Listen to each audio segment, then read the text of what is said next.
Guys, check this out.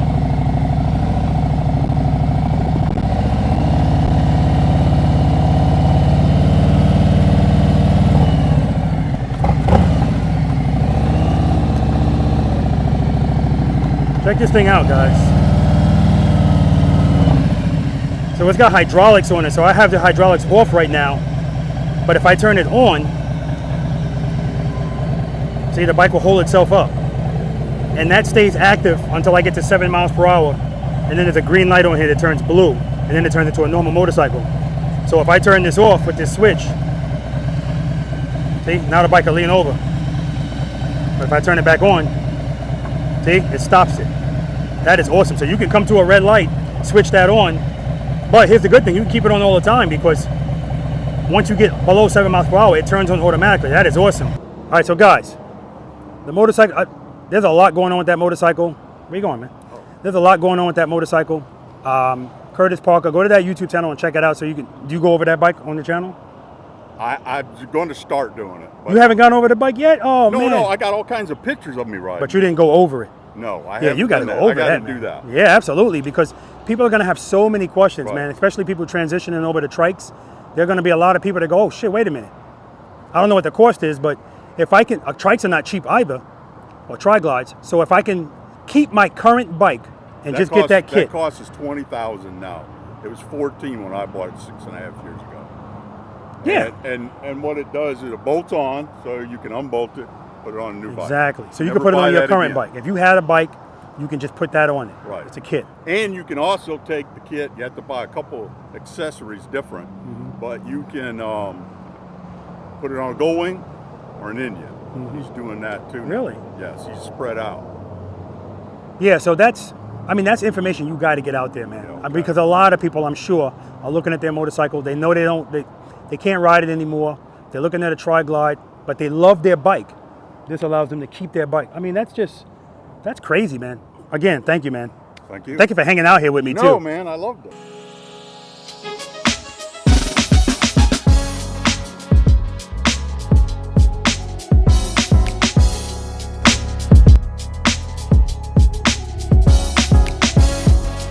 Keep it loaded, keep it loaded, keep it loaded, keep it loaded.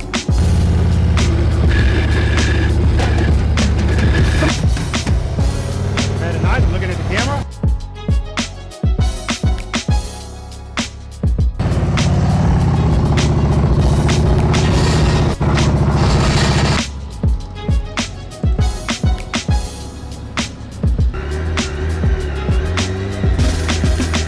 Very nice, good, good, good.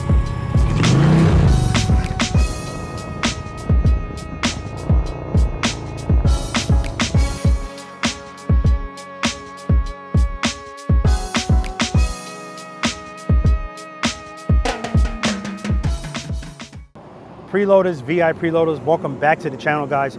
Always a pleasure to have you guys here with me, and you know this by now, or at least you should. For those of you that have never been to this channel before, welcome to you as well. My name's Robert. I'm a retired NYPD Highway Patrol motorcycle lieutenant, and the name of this wonderful channel is Be the Boss of Your Motorcycle. Guys, welcome to practice session number 82. I am out here in Cessna, Florida at Gator Ford, and this is the second day that I'm here. And I got to tell you, I know I said it in practice session number 81, but it can't be said enough. I said it in the prior practice sessions that I did back in April when I was here. They just do a phenomenal job at this facility. And I'm not just talking about selling trucks. I'm talking about Mike Accord, who's the general manager. This guy really should, I'm sure he's good at his job here, but he really should be teaching like a leadership course, right?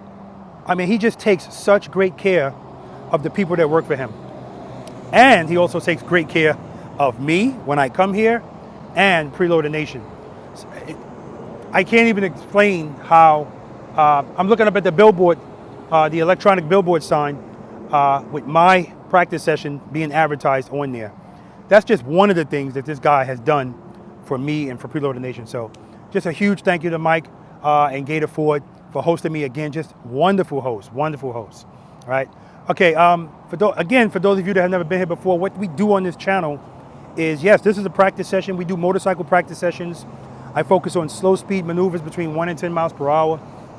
And we do quite a few things here.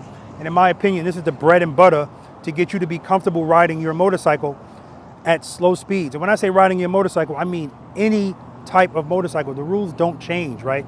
These are the basic fundamentals. But here's the beauty about Preloader Nation. So yes, I'm here in Cessna, Florida, but I'm from Pooler, Georgia. It's about 4.5 hours from here. And I travel to do my practice sessions. I do them in Pooler, Georgia, of course. That's why I primarily do them.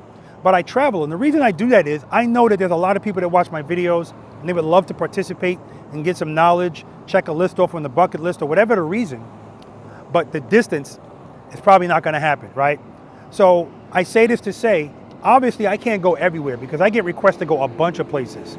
Some people ask me to come to places that they live that are really, they're small towns, right? So for me to travel a long distance, it has to make sense for me to do that. Meaning I have to be able to fill up the practice sessions that I'm gonna do there. So, but the beauty of it is, even if I'm not right in your town, if I'm somewhere other than Pooler, Georgia, instead of me being 13 hours away from you, I might be 6 hours away from you, right? And at the end of the day, it all depends on what's important to you and how bad you really wanna do this. But it doesn't stop there. Also at Preloader Nation, these practice sessions, yes, the people that participate in them get the benefit of having it recorded so that they can go back and watch themselves as well as other people in that practice session. And it's definitely a big tool to learning, to taking all of this in. But you guys get the benefit from that as well. So even if you never come to a practice session, you can watch the exercises. The dimensions to the cones are in the description section for these exercises. And you can practice on your own, right? We all learn differently, so everybody doesn't need one-on-one instruction. And yes, we have fun out here. The camaraderie is great. It's good to be around other preloaders and V.I.Preloaders, but it's not the as-or end-all, meaning you can do it by yourself. So you get a lot from this channel. And with that being said, if you're not subscribed to this channel, I'd appreciate it if you do so, because it definitely helps me out. Liking the videos also helps me out. The comment section, I appreciate everybody that takes out the time to leave a comment.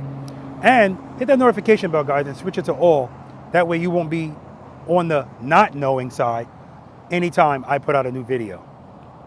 All right, so yesterday I had 10 people out here, and it was just great, a great practice session. Today, I think I only have about 3 people, so it will go a little quicker. It's not gonna be as hot as it was yesterday, but you know, not a big deal. We get it in either way, but I do wanna take this time to thank everybody in Preloader Nation and let you know how proud I am of you guys. Again, this channel is all about positivity. That's the only way I know how to be, because that's the way I live my life.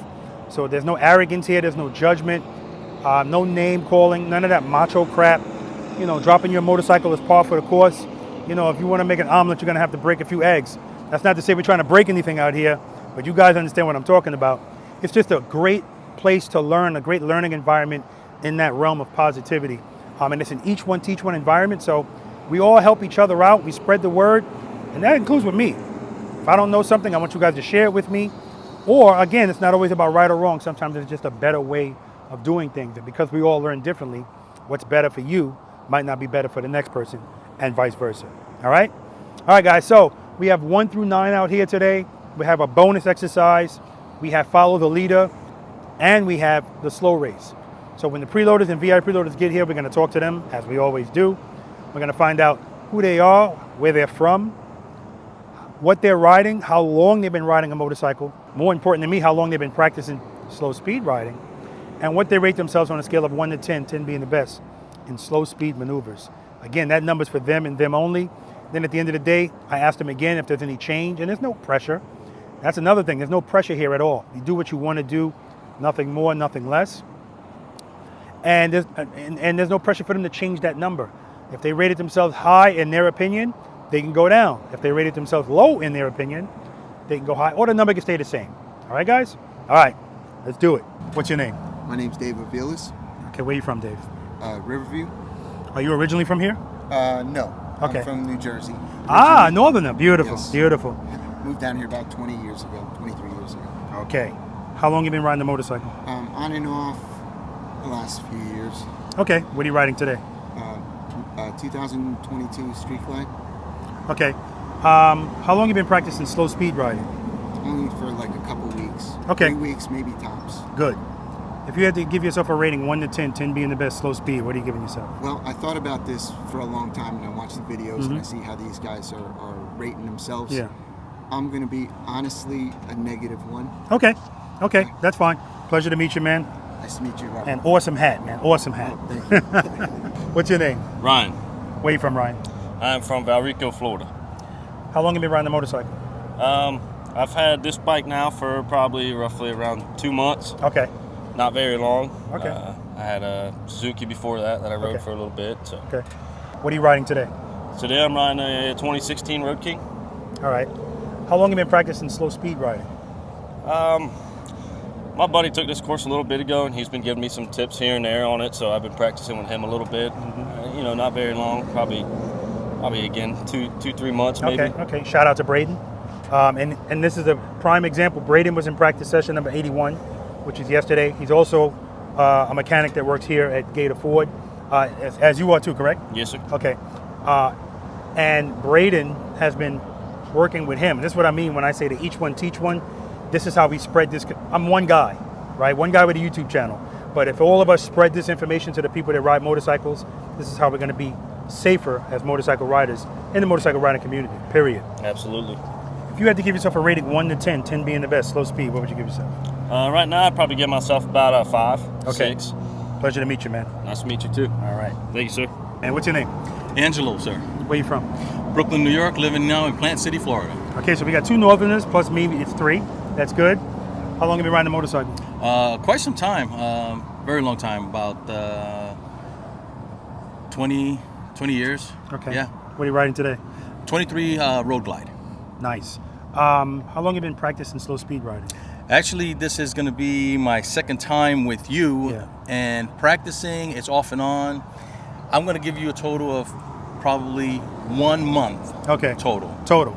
And as he pulled up here, I didn't have the camera rolling, but he came up and immediately started doing the slow ride. So remember, you don't need cones to practice, guys. It's a state of mind. I like you to have some cones so you can have some, points of reference. But you don't need cones to practice. If you had to give yourself a rating 1 to 10, 10 being the best slow speed. Humbling, I'm going to go right back down to about a 4 to 5 Okay. with that. Yes, Pleasure sir. to see you again, man. Likewise. Thank you so And much. I think you're sandbagging. You're sandbagging, guys. What's your name? Patrick, Where you from, Patrick? Orlando. Orlando. How long have you been riding a motorcycle? About 11 years. What are you riding today? Today, 2019 Road Glide. All right. How long have you been practicing slow speed riding? Basically, just do it on street as I'm riding. Okay. Okay. So, If you had to give yourself a rating 1 to 10, 10 being the best slow speed, what would you give yourself? probably have to be about a 10. 10. Okay. No. I don't argue with numbers. No. Unfortunately, I watched your videos, seen you riding, and I see a lot of your preloaders. Yeah. So at one time I was a 5, but after watching your videos, I'm probably a 2. Okay. That's fine. That's fine. So hope come out here and learn something. There we go. Pleasure to meet you, brother. Okay. All Thanks a right. lot. 10. You had me going, man. Oh, I was See how- waiting. I'm like, See how I kept my cool? yeah, that was really good. All right, guys, like I said, 1 through 9, bonus, follow the leader, slow race. Let's do it. Morning, guys. Welcome to practice session number 82. All right. It's a small group here today, so that's definitely advantageous. We'll get through stuff quicker, but I don't rush through this. But I also don't waste your time. So if I see that, for instance, if we do an exercise and all you guys breeze through it, we're just going to move on to something else. Because at the end of the day, it's important that you guys know that the goal, well, the realistic goal is not for you to get everything today. It's just not how it happens. We all learn differently. Some people can just look at something and pick it up, right? Some of us are just fearless because that's the biggest hindrance on learning these things is fear. But fear is tied to ignorance. And once we learn, the fear goes down because the confidence goes up. So that's how this all works. So there's no pressure here. This is not a competition. There's no pass or fail, none of that stuff. So we're doing 9 numbered exercises, and then we're doing a follow leader, a bonus exercise, and a slow race. That's 9, 10, 11, that's 12 things altogether. You could do 2 things today and be done. That's fine. Your goal is to find out what you need work with today, right? What do you need to work on? And then after today, work on it.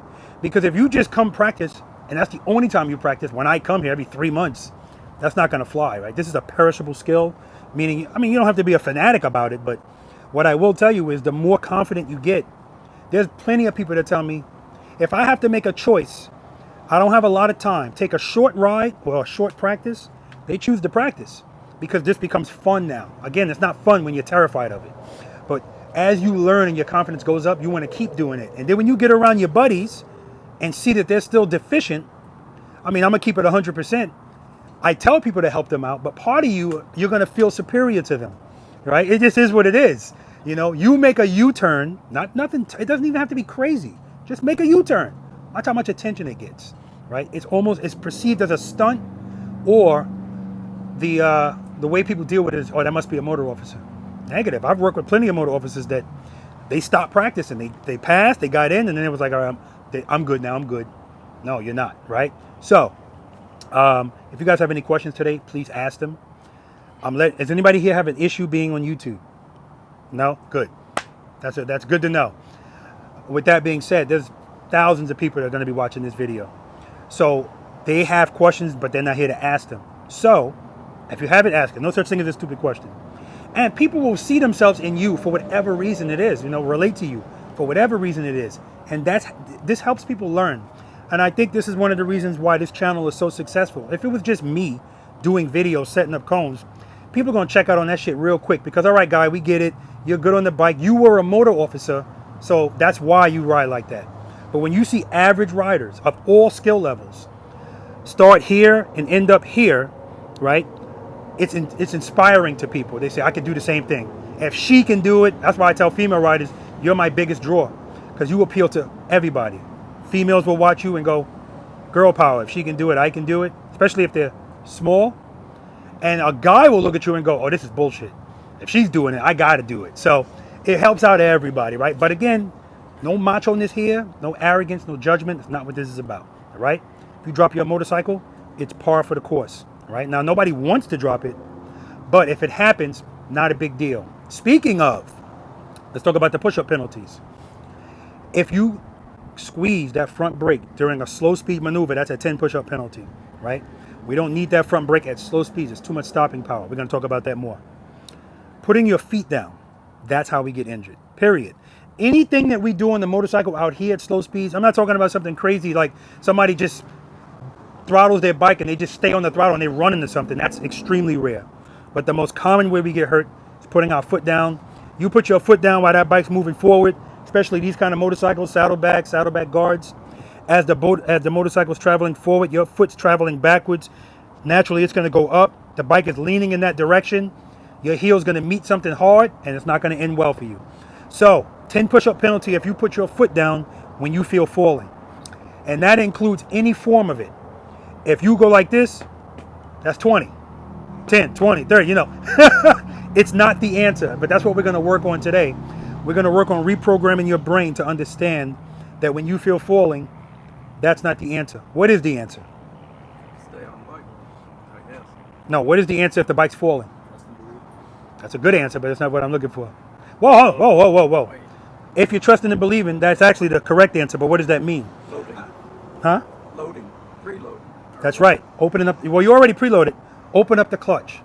So that's what we have to do. We have to reprogram our brain from doing this to doing this. And that's exercise number 3, trust and believe. And we'll talk about that. All right? Okay. 5 steps I want you to follow today, all day, before you move your bike. Now, I know Angela's not going to follow it sometimes. And what's happening, yes, Ray Taz wasn't following it sometimes. And that's fine. I want you to know I'm not trying to reinvent the wheel out here, right? If you're doing something that works for you, fine. But when you're in a training environment, you do everything a certain way. And you do it the same way. That's how you build muscle memory, right?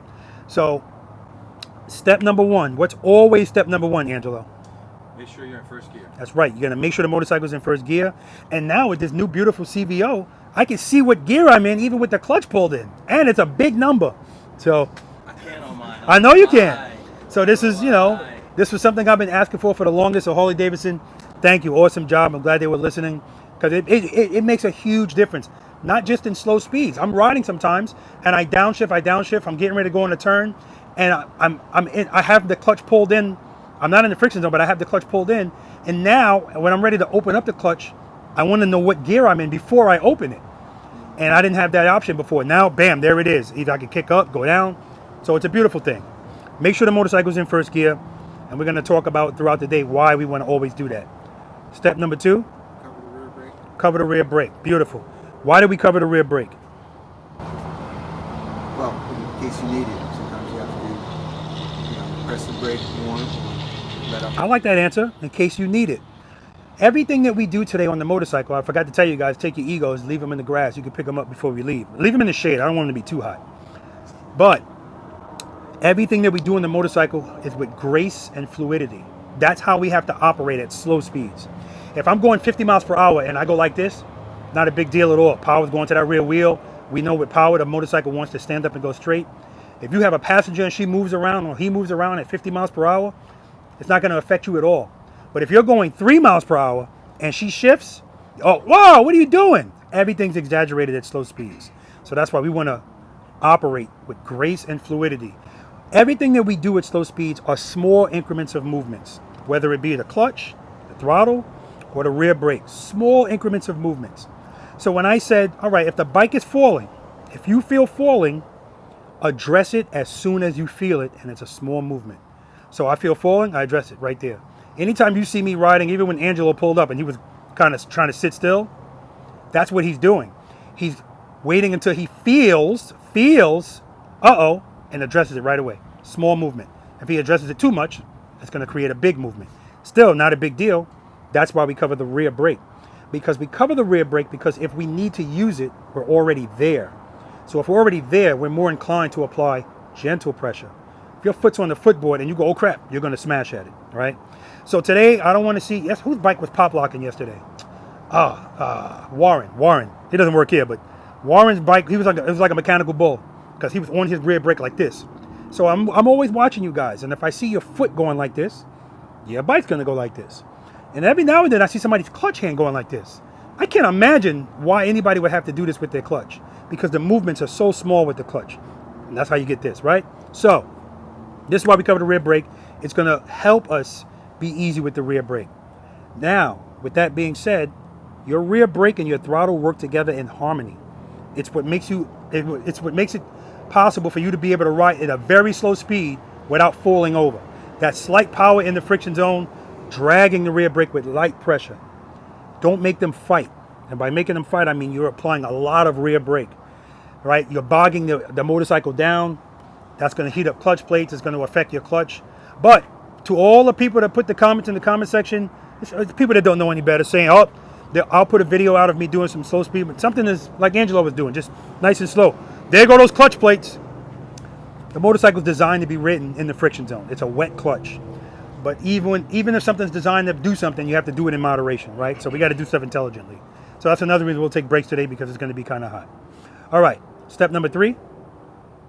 See, he just subscribed today, so that's why I got to make sure. Step number 3 is... Step number 3 is... help him out. Preload and keep loaded. Preload and keep it loaded. Preload the throttle and keep it loaded. Do you know what preload means? Oh yeah, I talked to you about that already. Yeah, preloading the throttle is raising the throttle above idle. Not too high, not too low. Elevate it. That's your goal. And I want you to listen to the sound of your pipes. Listen to that. Your goal is to keep that sound steady. If the sound of your motorcycle was on an EKG machine, I want a flat line. I don't want this. Regular EKG for my heart, yeah, I want that. For your motorcycle, I want a flat line. Or as close as a flat line as you can get. And the way you get that is you keep it elevated. We're all riding Harley Davidsons, correct? Okay. My Harley Davidson idles like this. I don't want that. Also, if I let my motorcycle, if I'm in the friction zone and then I open up the clutch and just let it go without any throttle, my bike moves like this. So when we're doing slow speed maneuvers and leaning, I don't want to feel that. You're riding a Honda or a BMW, K-Series, whatever. Those motorcycles are smooth, high idle. You don't even need the friction zone. They can just go through stuff at idle. We can't do that. So the good thing about Harley Davidson is it's going to let you know if your throttle's too low. You should be able to hear it going, cluck, cluck, cluck, cluck. And you should be able to feel it because I'm looking at your engine, I hear it, and I can see your whole engine's like this. It's letting you know I'm about to shut off, give me some power. So, listen to it. Now I know when we're out there doing stuff and you're concentrating, you don't even hear it. You don't feel it, nothing. But that's why I'm here.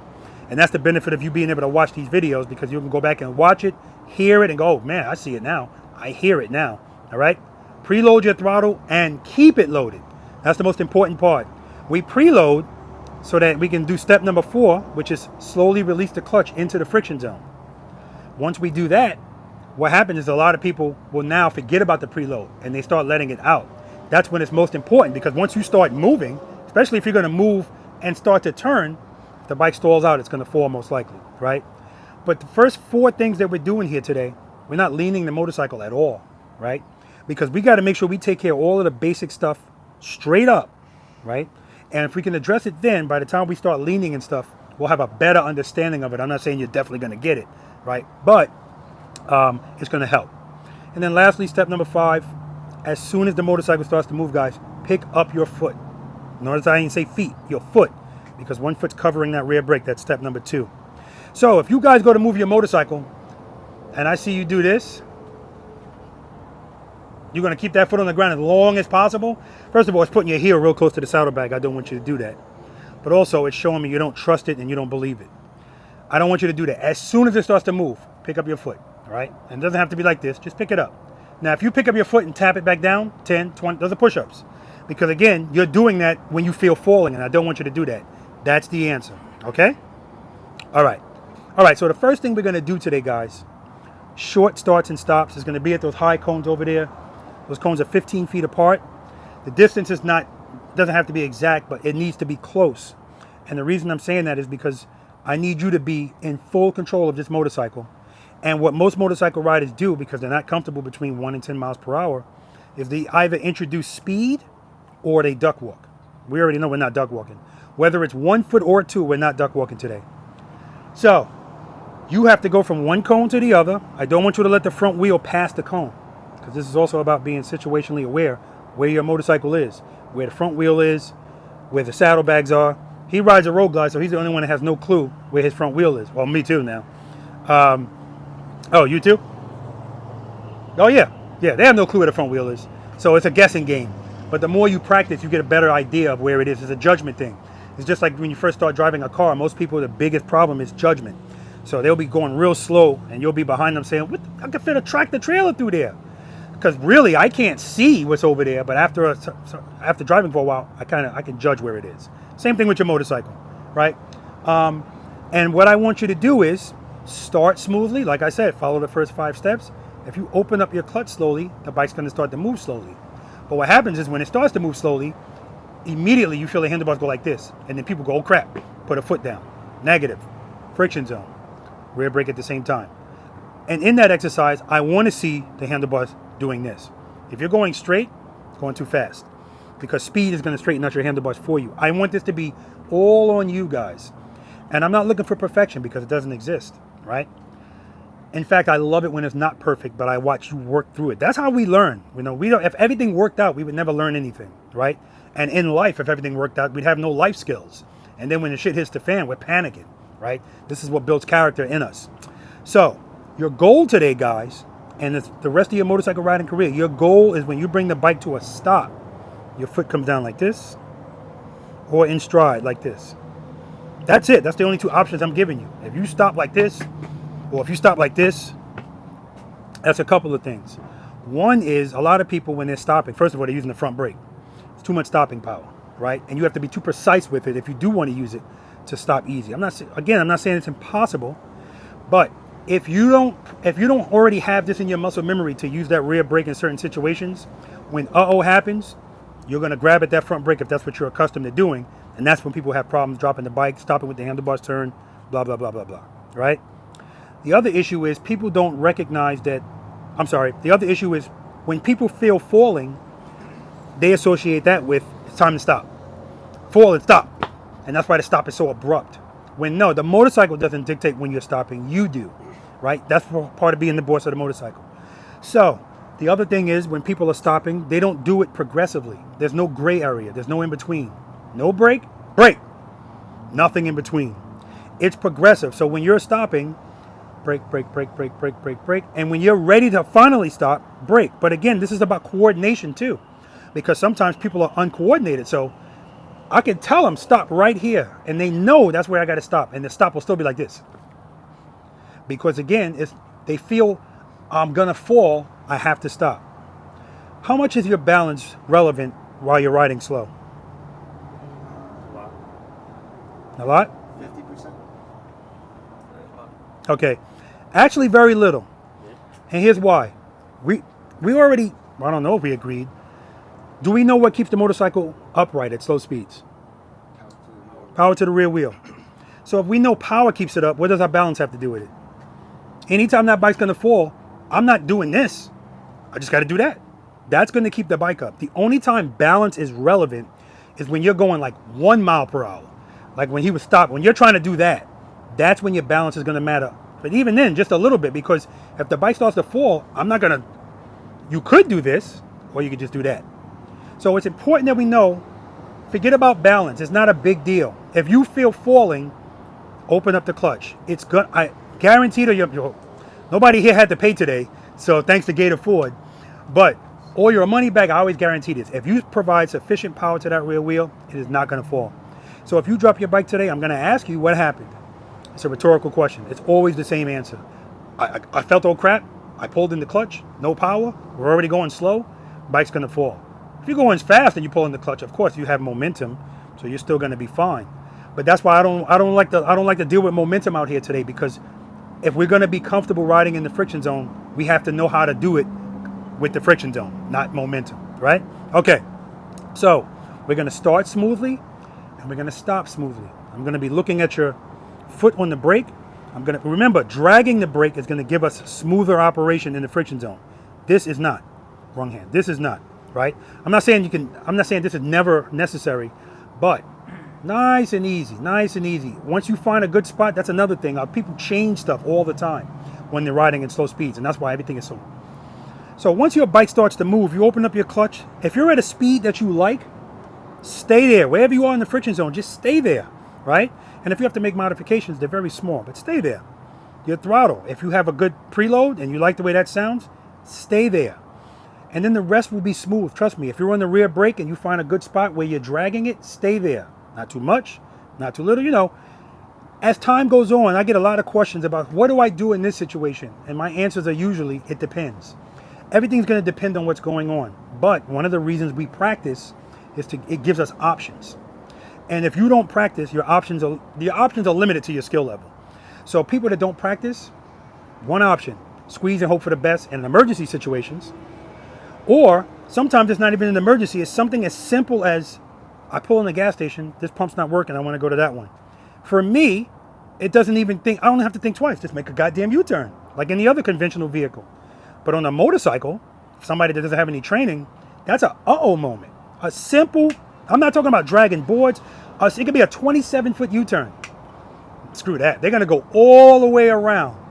And that should bother you. Like I don't say things to hurt people's feelings, but we're big boys. So I'm gonna give it to you right down the middle. It would bother me, but we're all different, right? I hate not knowing something, especially something that could potentially save my life, right? And that's what we're dealing with here. So whatever the reason you practice, to be the boss of your motorcycle, to give you options, to build muscle memory, all of that stuff's important, right? Even if you're doing it just because it looks cool, it doesn't matter. It still covers all of those things, right? It does look cool, right? All right. You guys have any questions about any of that?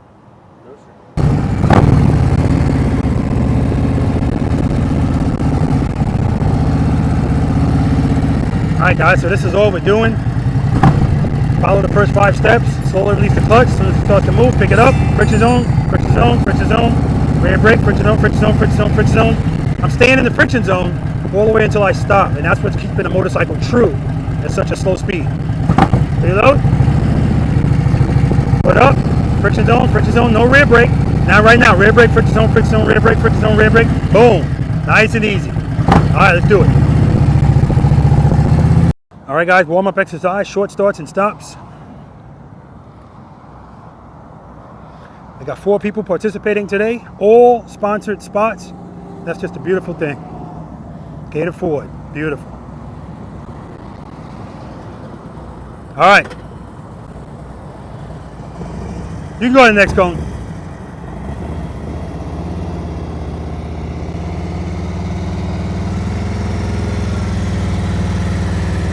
Nice. Nice. See how smooth he started off? As soon as he started off, the handlebar started turning. Beautiful. One more. Preload. Slowly release the clutch. Foot up. Outstanding, man. God, that's exactly what I want it to look like.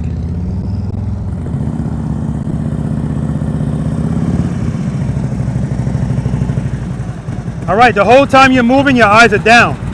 Look straight ahead. Head and eyes, straight ahead.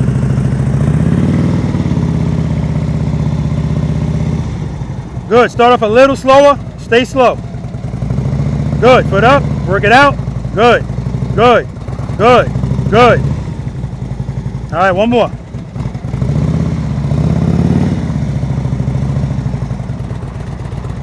All right, keep it loaded. See how the whole bike is shaking? All right, you're good. All right, it's Patrick. Foot up.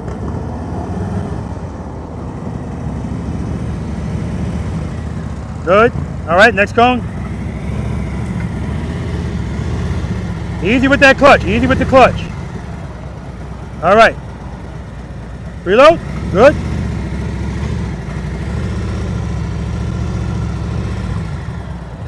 Yeah, so right now when you first take off, it's a little bit, you're kind of like this with the clutch. Nice and easy. Slowly release it. There we go. Up, up, up, up. Nice and easy. And remember, when you're starting to fall, that doesn't mean it's time to stop. So go back into the friction zone. Huh? I was stopping for the cone. Oh, okay. 10-4. Remember, when he's stopping, his foot is coming down abruptly. That's a save. We don't want to save. All right, good job. Yeah, if your foot's coming down abruptly, that's a save. And we don't want to save. We're putting our foot down when we're ready to stop.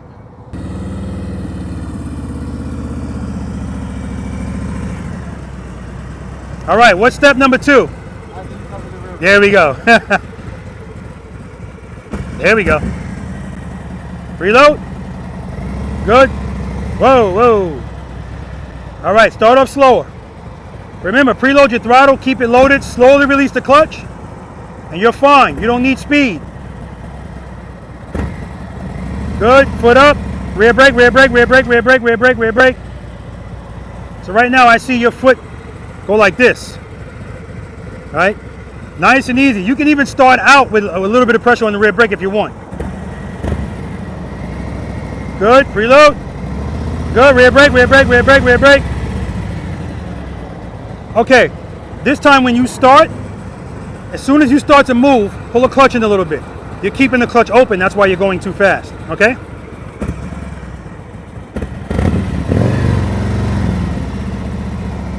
Good, pull it in. Good, good, good, good, good. Now remember, when I say pull it in, it doesn't mean I want you to just let it coast. That time was fine. But I want you to, if you need the friction zone, use the friction zone. All right, one more time. Good. Reload, pull it in. Good, good, good. There we go. There we go. Smooth stop.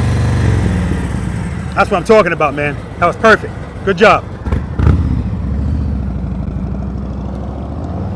That was perfect, guys. Again, this is bread and butter. We're going to talk about it, and then we're going to move on to exercise number 1, stops and starts. So what's going on here, guys, is Angelo helping out Dave, giving him some tips. So each one teach one. And it's funny that you're talking to him because I was going to bring him up here. I think you're going to be just fine, man. And here's why I'm saying that. So at first, when you're doing the short starts and stops, like I said, you feel uncomfortable, you introduce speed. Bike's going like this. So when I say, okay, slow down, still going fast. So now I see the issue is you're in the friction zone too much. And when you feel you're in it too much, you're just staying in it. So that's why I told him, okay, as soon as your bike starts to move, just pull the clutch in. And then when you feel like you're going to fall, open it back up a little bit. The last one you did was perfect. So it's showing me that you're picking up what I'm putting down, so to speak, right?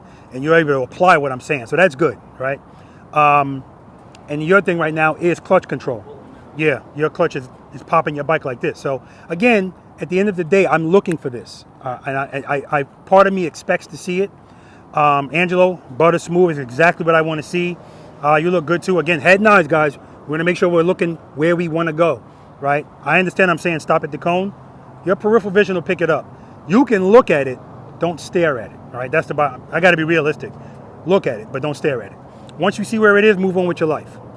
But yeah, if you follow these first 5 steps, that was the other funny thing too. I'm looking at his foot, not on the, and I just sat there like this. And as soon as it was time to stop, his foot said, right? That's why we cover it, all right? All right, any questions on that? Okay, that exercise is the bread and butter to everything else out here. It's the foundation. Because you have to do it. No matter how you ride, what you ride, you have to stop and start. So we should almost be experts at that because we do it all the time. But realistically, people are just like, I hate to stop my motorcycle because it's an adventure all the time. And it shouldn't be. I want you to stop nice and easy. Actually, I gave you one pass today, one mulligan. Because when we first started, you picked up your foot and put it right back down. That's 10 push-ups. But I said, nah, we just started. That's it. No more mulligans, right? But all day today, guys, when you stop and start, that's how I want you to do it. Yesterday's practice session, we're doing exercise number 3. Everybody's lined up here. And I'm over there and I'm watching people duck walking their bikes. I couldn't believe what I was looking at. So a lot of push-ups yesterday. When I tell you that's what you're doing all day, that's what you're doing all day. I don't care how short the distance is, we're not walking the bike with our feet. Motorcycle riders suffer from 2 things, in my opinion. Laziness and complacency, right? So a lot of times, the reason why they'll use a front brake rather than the rear is because I don't feel like going like this. Or the reason why I'm going to put the motorcycle in neutral at a light, that's complacency and laziness. I don't want to hold in the clutch. And everything's going to be all right. Sometimes everything will be all right. It all depends on the situation. So that's why always and never, I try not to use those words because it always depends. It always depends. All right. The next exercise we're going to do, any questions on that? Beautiful. Next exercise that we're going to do is stops and starts. The difference between stops and starts, from short starts and stops, now we're going to be doing it from a distance. You guys are going to go down there, right near that where that island is, first one. I'm going to have the camera right here. I want you to ride toward me.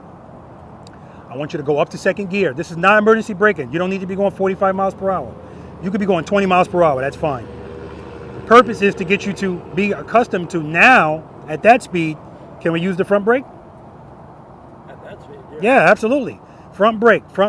We have to, I gotta get people are confused because they half watch videos and then I get messages saying, how can you tell people not to use the front brake? It's the most of your stopping power. 1 to 10 miles per hour, no front brake. So as you're approaching me, front brake, downshift, because a lot of people don't realize that, especially in emergency braking, you need, if you're in 6th gear, you need to be downshifting while you're braking. And in that case, you're using both brakes. We're not grabbing in that situation. Squeeze, squeeze, squeeze, squeeze, squeeze, and squeeze it all the way. 100% of your braking, right? A lot of people don't use it all. But at the same time, downshift, downshift, downshift. Because if you're in the wrong gear, even if you are able to stop before you hit what's in front of you, if you look in your mirror and the car behind you is not stopping, and now you want to get out of there, you're screwed if you're in 6th gear. And even if you stop and you're in the right gear, if you don't know how to ride like this, you're still screwed because trying to walk the bike at that moment is not going to fly, right? So this is why we practice. People think it's just about a parking lot, but all of this stuff that we do out here is relevant. It's all relevant. And it all comes in because they're tools in your tool belt. A lot of people out there walking around with very few tools, very few tools. This is why group rides are so damn scary. But when you come out here and you practice and you continue to practice, when you go back out into the real world, your lens is going to be so different. And you're going to notice, holy crap, there's so many people around me that really don't know how to ride a motorcycle. And then that's when you get extra cautious, extra vigilant, because they're all around you, right? All right. Anyway, so you're going to stop. And again, I'm a stop sign. You know you're stopping. So I have people still accelerating 10 feet away from me. Like, no, your goal is to come to a smooth stop. So I'm still waiting. I'm still looking for you to stop. It should end up like that stop.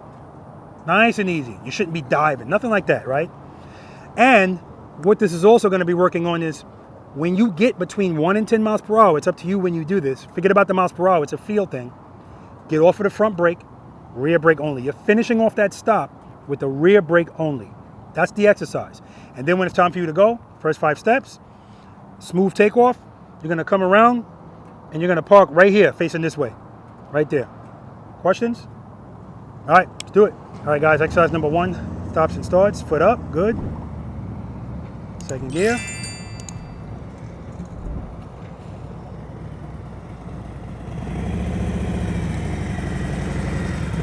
Good job, man. And I don't know if you guys heard it, right before he was gonna stop, his RPMs went back up because he felt like, uh-oh, I feel like the bike's doing something I don't want it to do. He went back into the friction zone.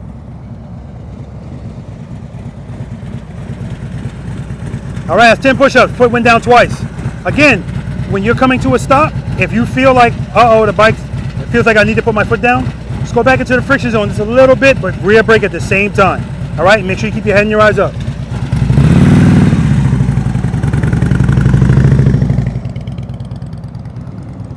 Two feet up at the same time from Patrick.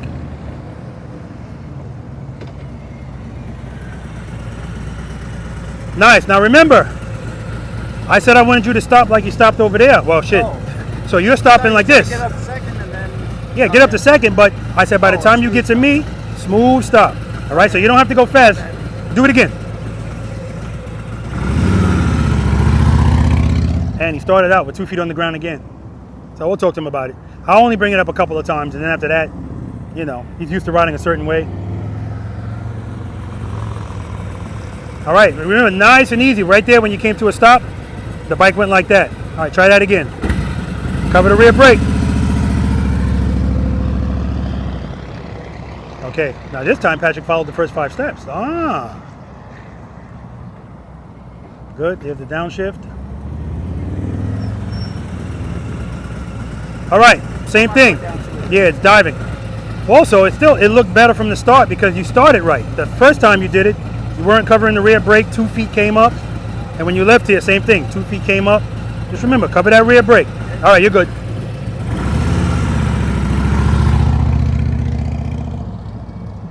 All right, 1 foot up, good.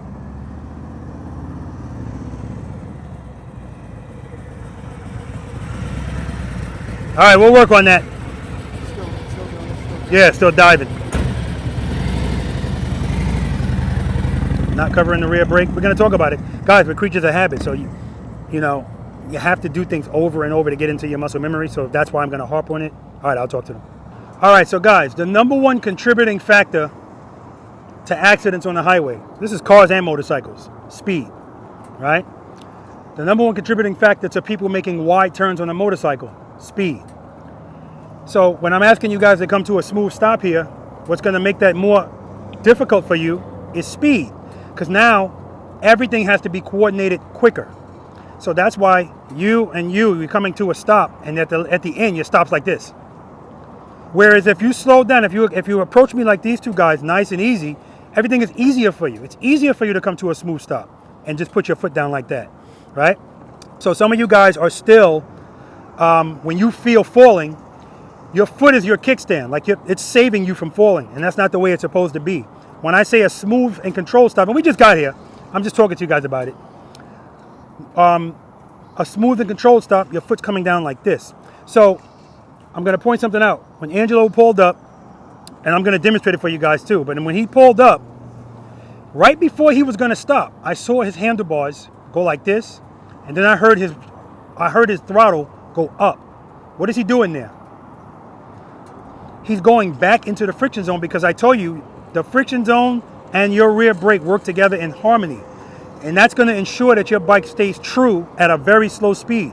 Without that power, it's going to fall. It's going to want to fall. You're going to feel that, and that's what's making you go like this. And I don't want you to do that, right? So friction zone, friction zone, friction zone, friction zone, friction zone. Now I pull the clutch in. I'm actually staying in the friction zone all the way until I stop. And once I stop, then I pull the clutch in, finish off with the rear brake. Foot can come down nice and easy.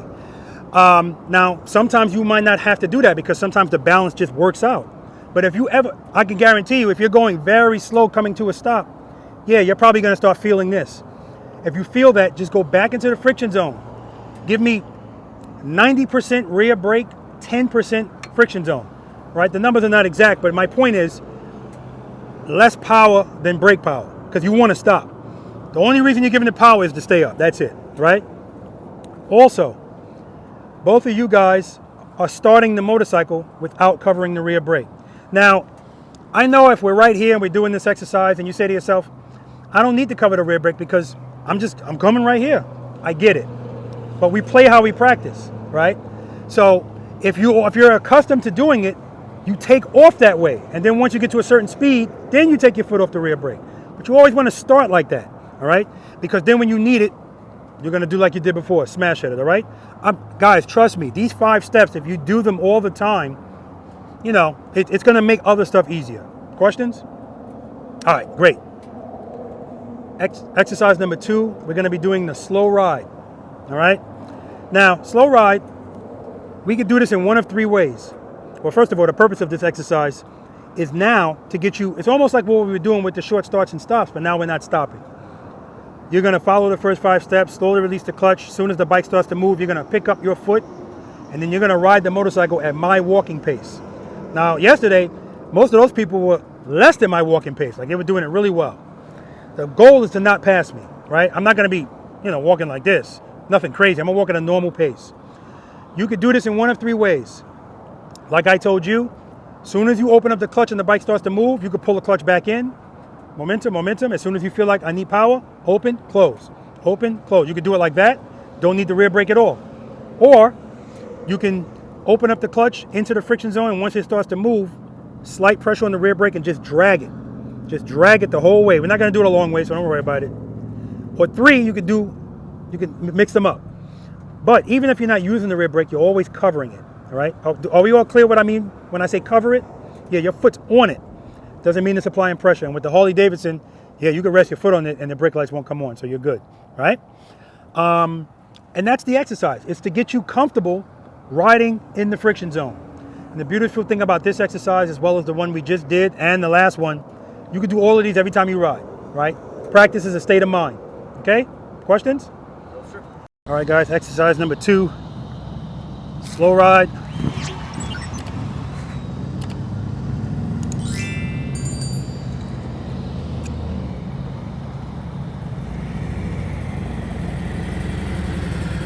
Nice, ready? All right, let's do it.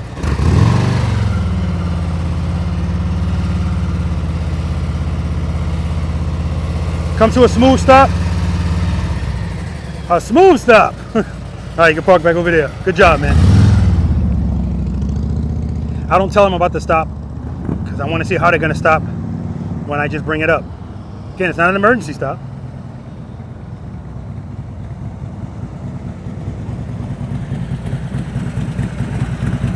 All right, that stop's already getting better. All right, you ready? All right, let's do it.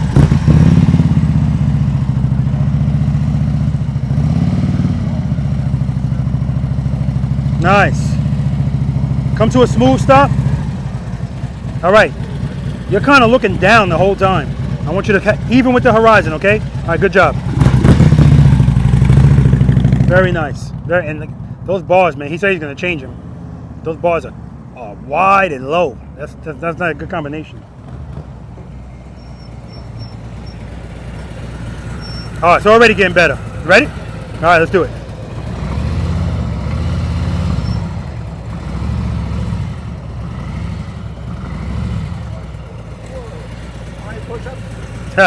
That's 10 push-ups. All right, let's start it again. Rear brake. Come to a smooth stop.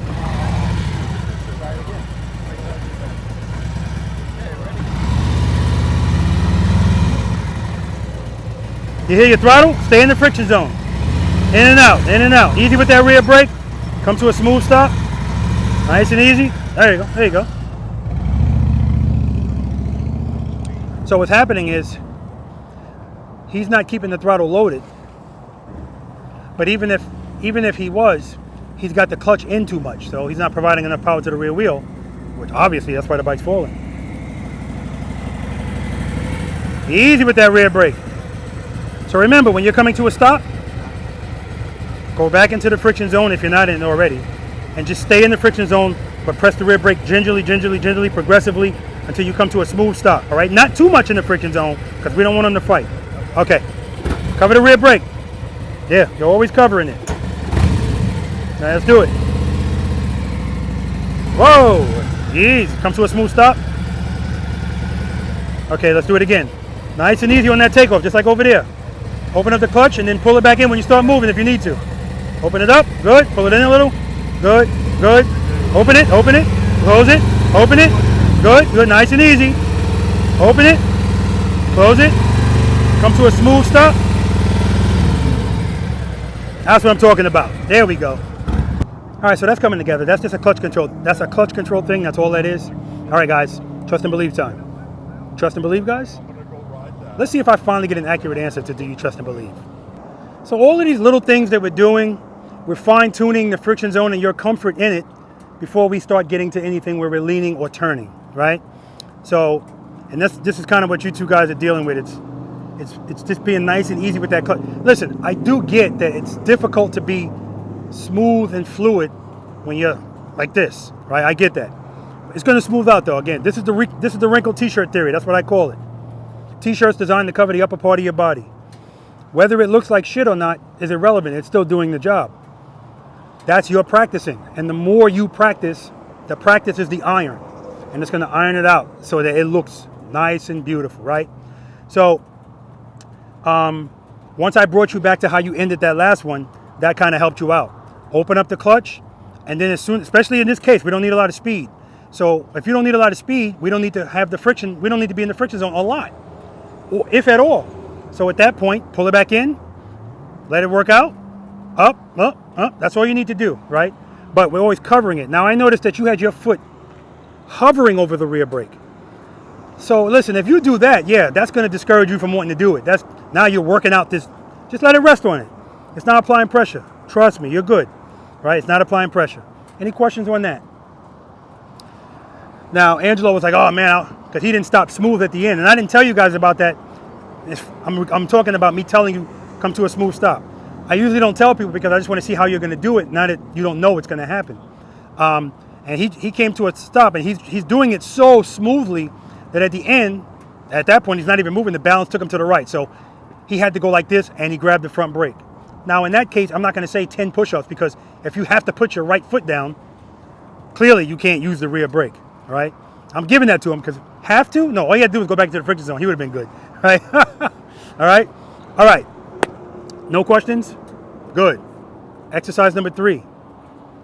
Dave, do you trust and believe that as long as you have sufficient power to the rear wheel, your bike's not going to fall? Yes. You do. Do you? Do you? Do you? Yes, sir. I need a verbal confirmation. Yes. Okay. You're all full of shit. Maybe he's not, right? And I'm only saying that because every time you felt like you were falling and you put a foot down, you're showing me you don't trust and believe. Because if you trust and believe, this is the answer. And that's what this exercise is about. Now, this exercise, I don't want you practicing this in traffic, right? As a matter of fact, when you went to start last time, Patrick, you picked up your foot and the bike wasn't moving, and then you started moving. Remember, step number 4 is slowly release the clutch, and 5 is when you feel it starting to move, pick up your foot nice and easy. So you don't have to jerk your foot up like this. Just pick it up nice and easy. This exercise, yeah, I want you to do what you were doing there. Step number 1, make sure the motorcycle's in first gear. Step number 2, cover the rear brake. Step number 3, preload that throttle and keep it loaded. Step number 4, I want you guys to bring your clutch right before the friction zone. I don't want you in the friction zone. Step number 5, you're going to pick up your left foot with your motorcycle not moving a millimeter. And when you feel it starting to fall, open up the clutch. Now, when I first explained this to people that had never heard it before, they, what? Oh, they panic. And I've even had people in the comment section when I did a short on this saying, this is so stupid. Why would I ever have to pick up my foot with my bike not moving in the real world? Again, that's why you got to watch the whole video. It's a training exercise to reprogram your brain. Because when you are doing certain things in the real world, anytime you go, oh crap, and put a foot down, that's this exercise. That's not the answer. This is the answer, right? And we're doing it not moving. It's more scary when you're moving, right? Worst case scenario here, it's a tip over, right? We pick up the bike, we talk about what happened, and we do it again. Preloader Nation, we identify and we retry, right? This is going to be a very short identification process because we already know if it fell, you pulled the clutch in. Now, what I find is preload and keep it loaded.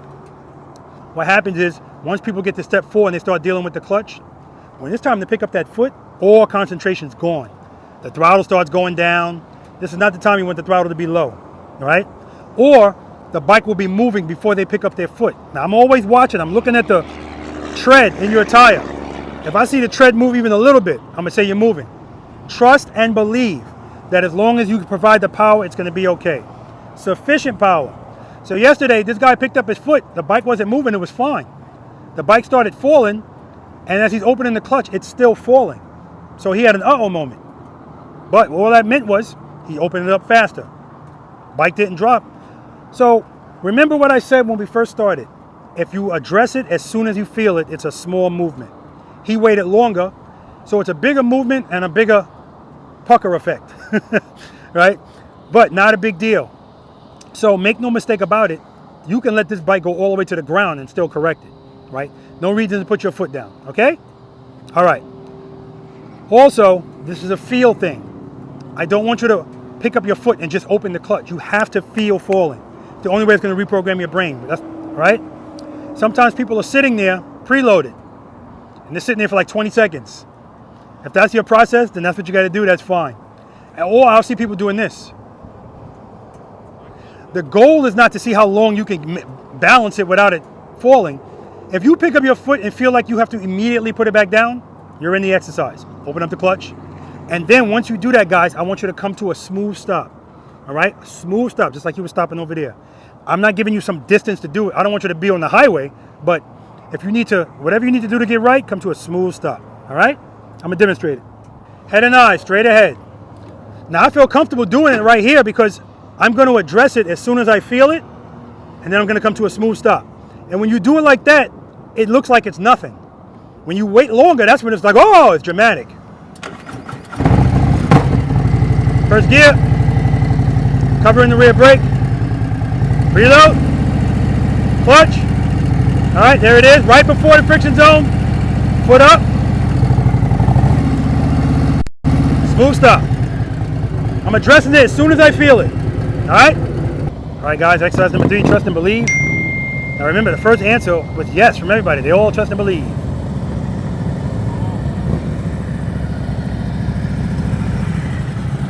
All right.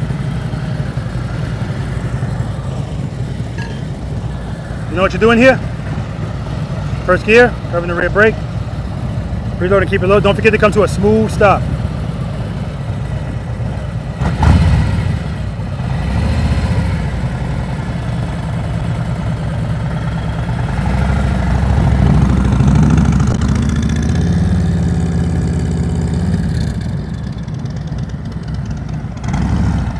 Nice.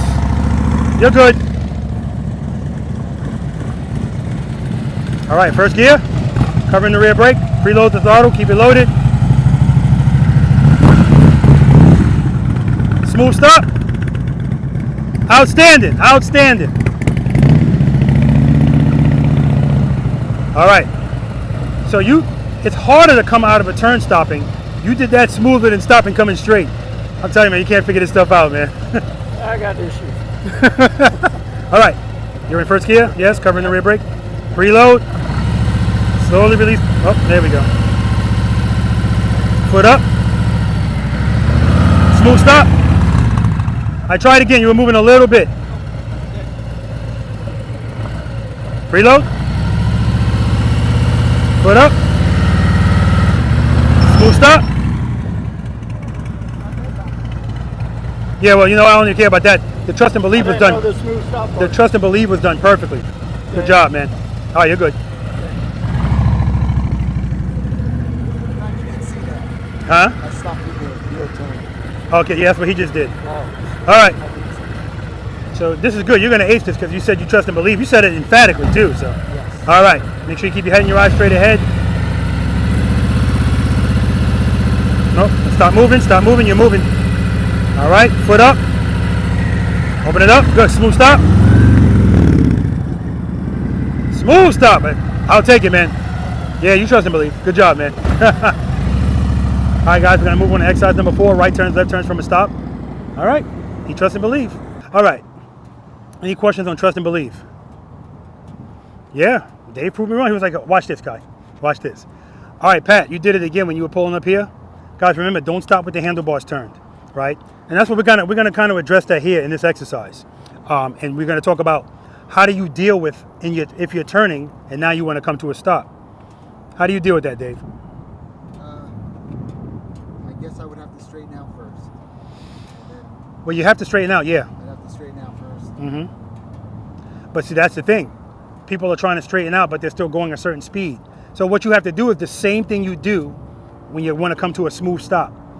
Like this guy, I never forget this guy in my practice session said he was leaving a gas station and he went to turn out and then he saw another car coming in this direction. He was already in the lean. So he said, I had to lay her down. What else was I supposed to do? And he's right. He said I had no options. He's right. He had no options because I said your options are limited to your skill level. Had he been practicing, he would have known if you're already in a lean and you need to get out of that lean, the way you straighten out that bike is going back into the friction zone, because what does it want to do with power? It wants to stand up. But you have to brake at the same time that you're doing that. In that case, depending on your speed, that's the front brake first, right? But you have to straighten out, friction zone, friction zone, friction zone, boom, right? This is not even an emergency situation. So at this point, you're doing it straight up. Same thing. You want to straighten out that bike, handlebar wise, you're not going to do it with the clutch in. The bike's going to fall. Friction zone, straighten out, straighten out, straighten out. Stay in the friction zone the whole time until they are straight. Now, bing, that's how you deal with that. All right? Okay. Welcome to exercise number 4, guys. Welcome to the highest failure rate out of everything out here, believe it or not. Right turns, left turns from a stop. And it makes sense to me because we already know most people struggle 1 to 10 miles per hour, and that's straight. Now we're making a turn. What changes? Nothing. As far as technique, obviously turning the handlebars is what's different, but nothing else changes, right? Keep that in mind. Nothing else changes. You keep power to that rear wheel in the friction zone, drag that rear brake when you're making this turn, butter. Everything is the same, right? 3 things determine the radius of a turn on the motorcycle. Give me one of them. The rate, speed. Number 1 contributing factor, yes. Give me another. 3 things determine the radius of a turn on the motorcycle. You said speed? Yep. Speed. Use your, I don't know, to be honest with you. Lean angle? Or Yes, lean. entry point? I don't know. Handlebar turn. So it's why my Indian Pursuit Elite, the handlebars don't turn as much as a Harley Davidson, so it's not going to turn as well as a Harley Davidson. So the beauty of this is, in this exercise, and for pretty much everything out here, I'm not requiring full anything from you. Just give me some.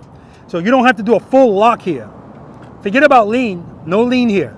0 lean. Treat this like a gravel road, because this is the exercise that's relevant to riding on a gravel road or any surface that's slippery. Riding it straight up. That's why we need to be comfortable doing this. And quite frankly, guys, this skill is more important and more difficult than anything leaning. Because if you can lean the motorcycle, that means you have speed behind you. Anytime you have speed, you have some momentum to help you out. You don't have anything when you're straight up like this. It's all on you, right? So, easy with that clutch, all right?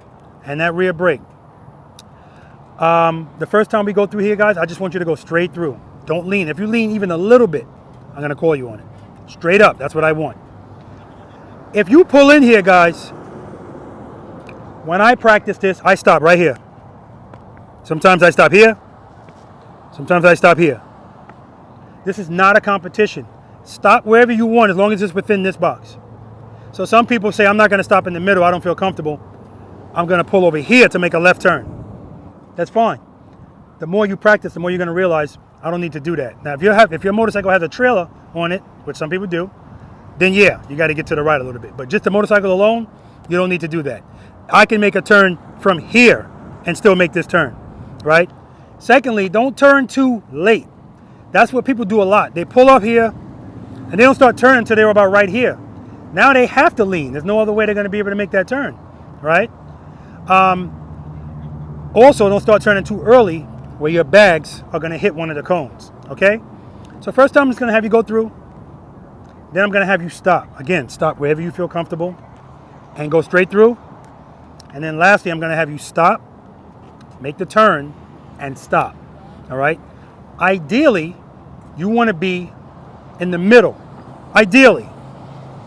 If you're not in the middle, we can talk about why. If you're over here, not a big deal. If you're over here, not a big deal.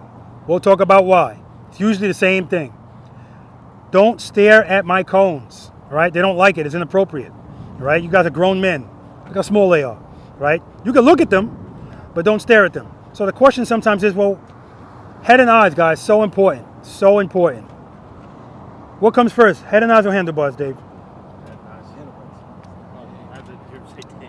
Head and eyes, not handlebars.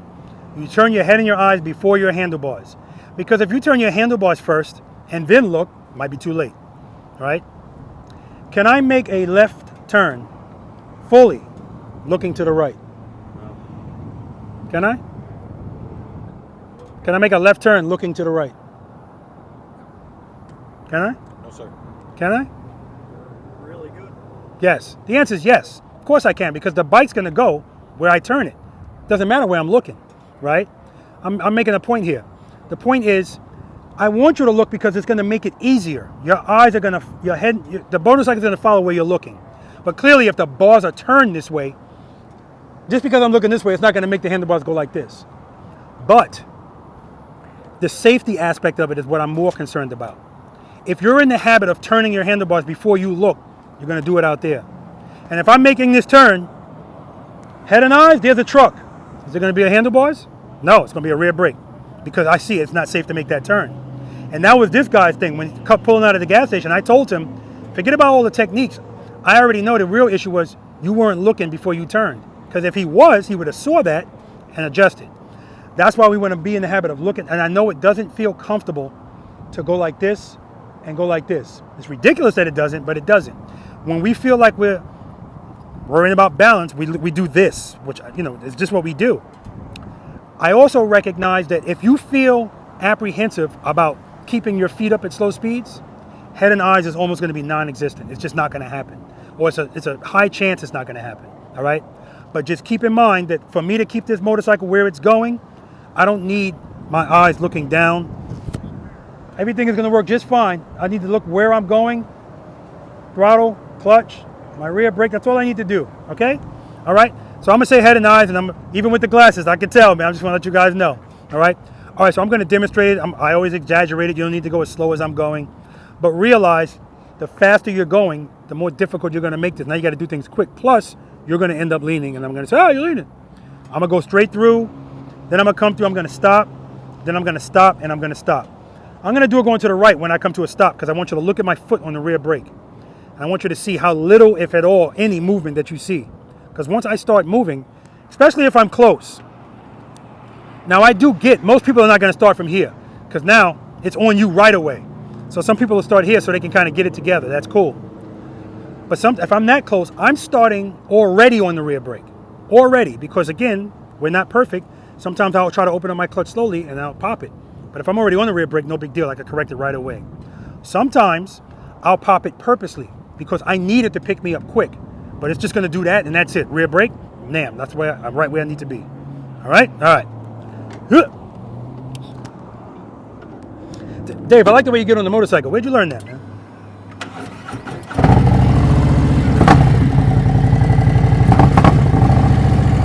All right, rear brake, head and eyes.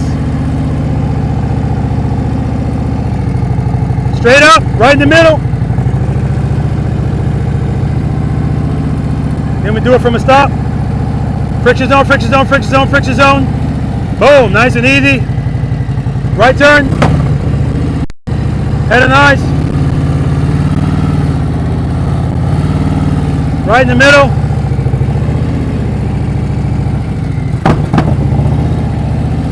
Straighten out, friction zone, friction zone, friction zone, friction zone.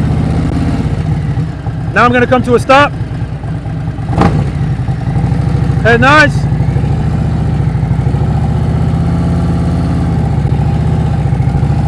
Friction zone, friction zone. You guys see my foot going like this? No? I'm dragging it, drag it, nice and easy. Right from the start, once I find a spot that I like, just stay there. I don't need to change anything. And I'm also doing small variations of changes with my clutch. Because as I'm making that turn, I feel it by getting ready to fall to the right. Open up the clutch, picks it back up. Feel it again, open up the clutch, you know.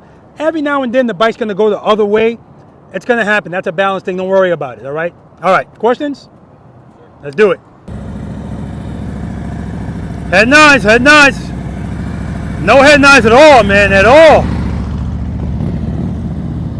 And he had a little bit of a lean.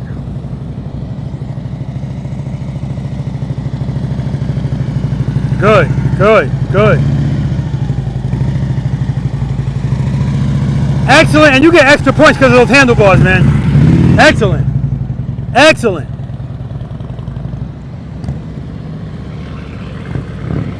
Very good with the signal light. Good, head and eyes, head and eyes. You're good, you're good, you're good. We'll work it out, we'll work it out. That's not uncommon at all, guys.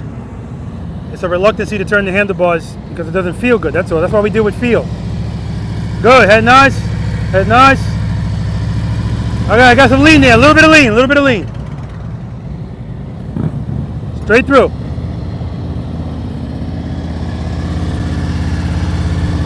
Lean, lean, lean. Gotta go a little slower, a little slower.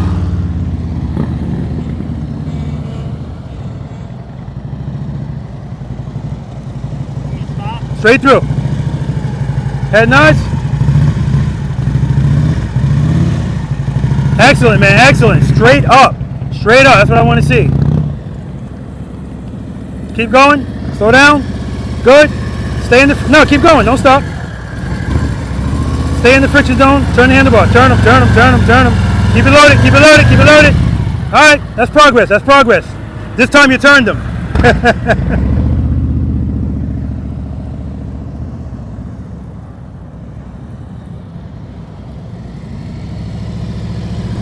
Good, head and eyes.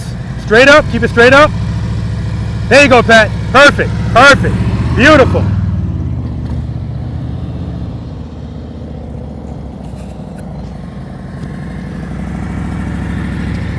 All right, let me get some head and eyes this time. Straight through.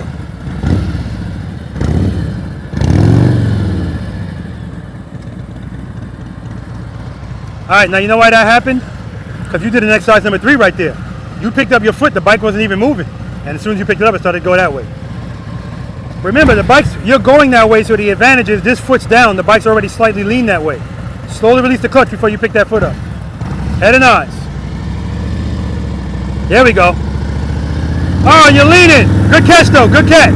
Good catch. That's trust and believe right there.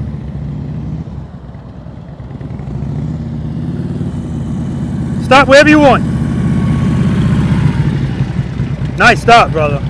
All right. Left turn, straight through. Head and eyes. That's okay. Back it up. 10 push-ups. Okay.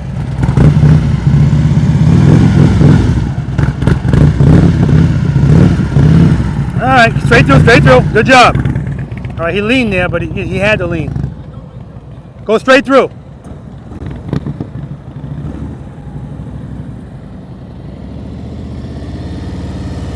Good, slow down. Good.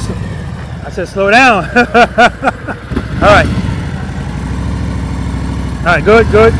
Start turning. Keep it in the friction zone, friction zone, friction zone. There you go, keep it turning. There we go. That's what I'm talking about.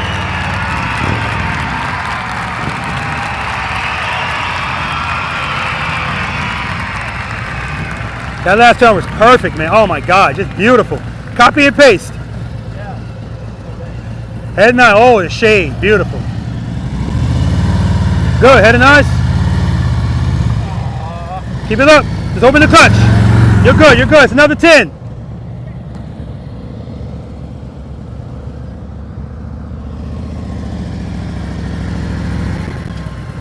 Nice. Smooth stop over here. Straight up.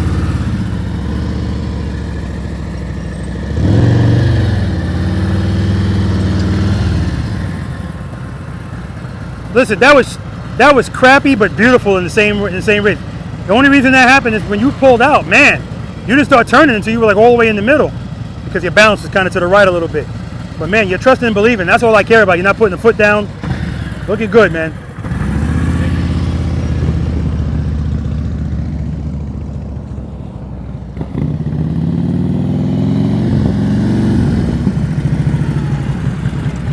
Nice. Come to a smooth stop over here.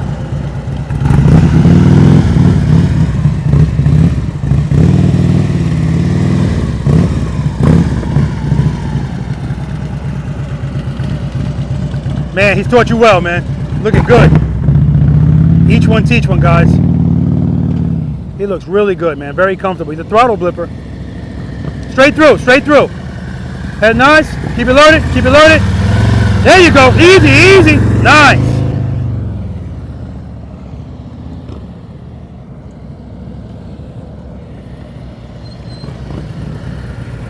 Excellent stop. Come to a smooth stop over here. There we go. Keep it low. Open the clutch. Open the clutch. That's 20. That's 30. Oh. I grabbed the front brake. Do it again, man.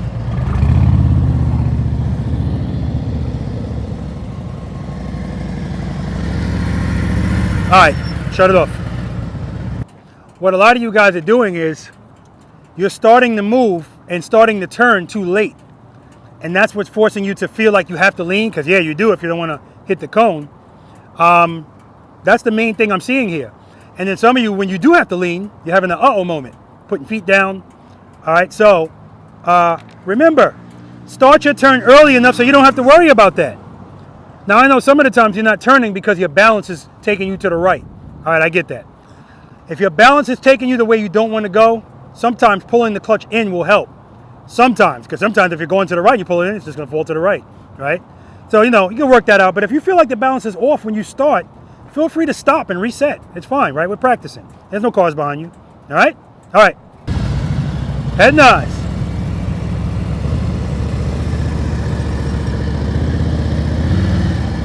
Easy with that rear brake. Do it again, man. We ain't leaving this exercise till you get it. Smooth.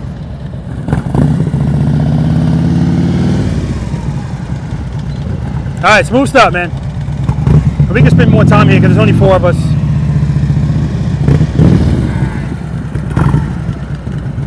All right, let's do it again, man. Another 10.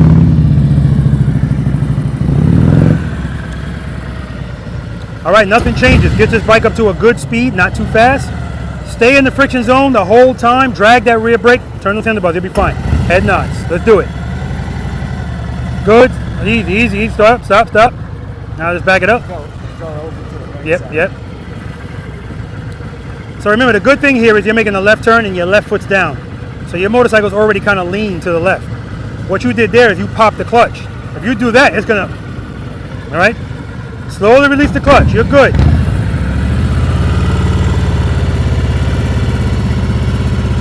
Stop, back up some more. All right, right there.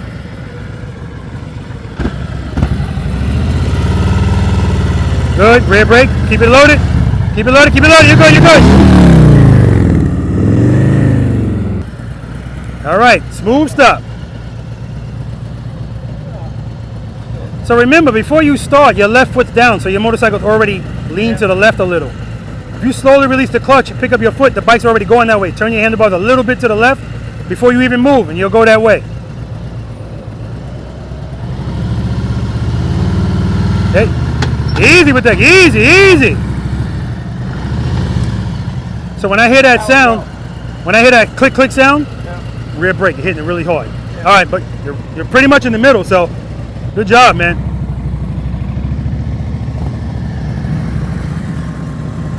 All right, come to a smooth stop.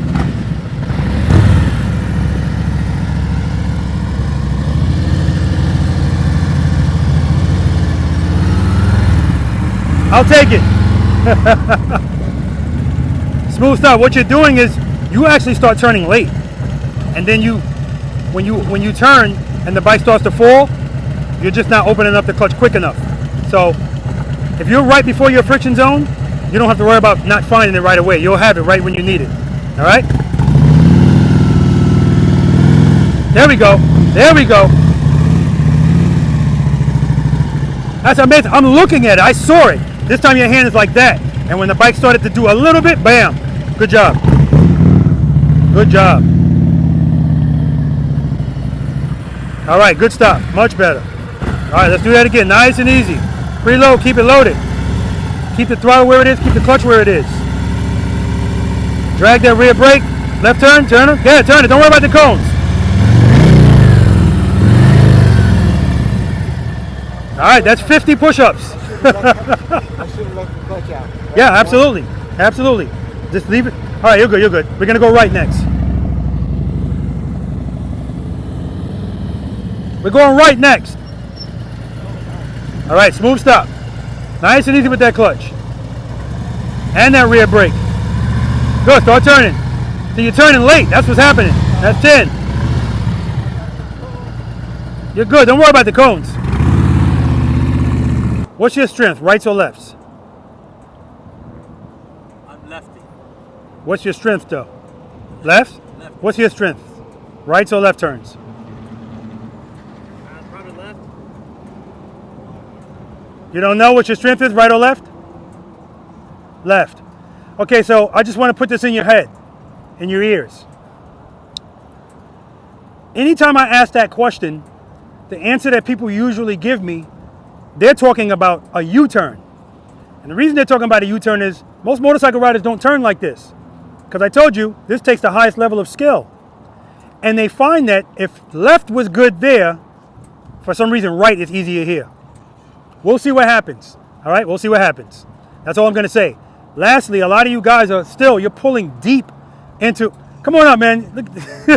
Oh, you're in the shade. Okay. No, you're good, man. You're good. He was like this. You're good, man. Listen, you're a part of Preloader Nation, man. You could be right next to me. I don't care. All right. You guys are still pulling very deep into the turn. Start your turn earlier, and it's going to be a lot easier. Right now, you're going so deep, you have to do almost a full lock turn, making it more difficult for yourself. All right? All right, straight through. Head nice. Good. Straight up. You're leaning. I don't want any lean.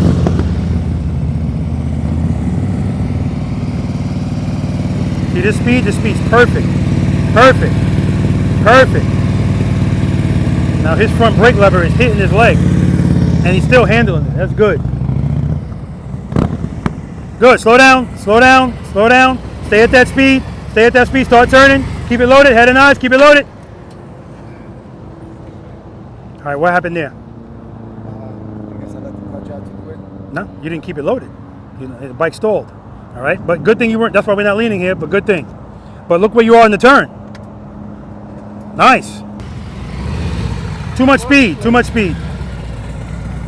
I was going to tell him to slow down, but first I want to see if he's going to correct it before I tell him to correct it. Straight through. Good. Straight up. There we go. There we go. That's what I want to see. Straight through.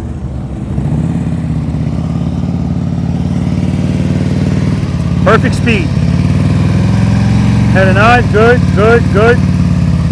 See, and he's coming out of the turn early. That's the only reason he's over there. If he holds that turn, he's right in the middle. Straight through.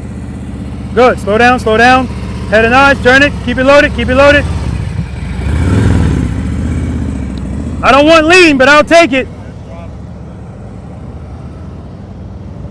Straight through. Good speed. Good speed. Slow down a little. Slow down a little. There we go. There we go. Perfect. Perfect, Pat. Right in the middle. That's what I'm talking about.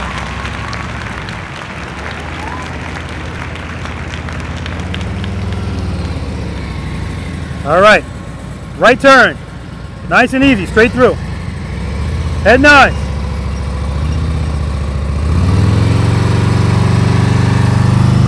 All right.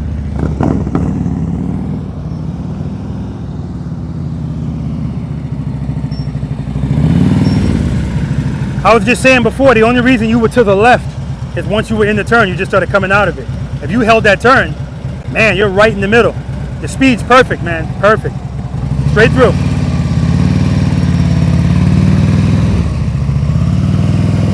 Nice. Very nice. Very nice. Straight through. Straight through. Slow down. Good. Start turning. Keep it loaded. Head and eyes up. Keep it loaded. Rear brake. He'll get it. The good thing about all of this is if you are consistent in practicing, it is inevitable that you get it. All right, straight through. Head and eyes.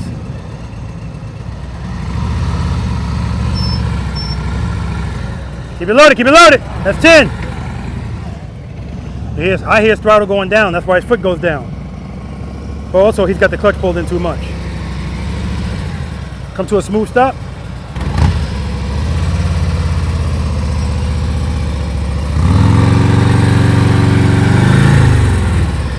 All right, we're gonna do that again without leaning. It's the same thing.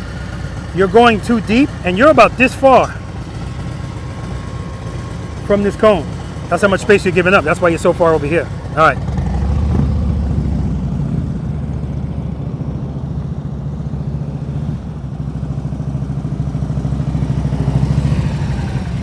All right, come to a smooth stop, and then you can take a break.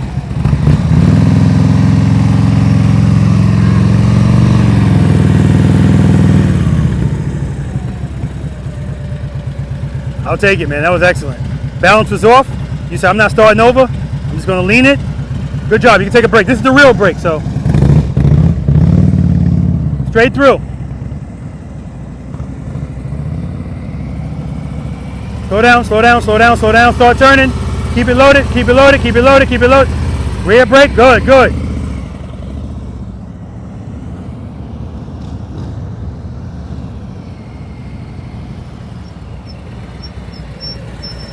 All right, come to a smooth stop, and then you can take a break.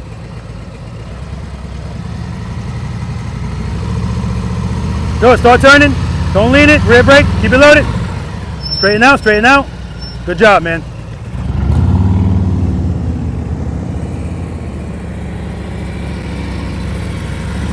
All right, smooth stop, and then you can take a break. Start turning it. Good, keep it up. All right, do it again, man. Do it again. I want them to end smoothly. I know I tell you to take a break, and I know why you're back. I love it, man.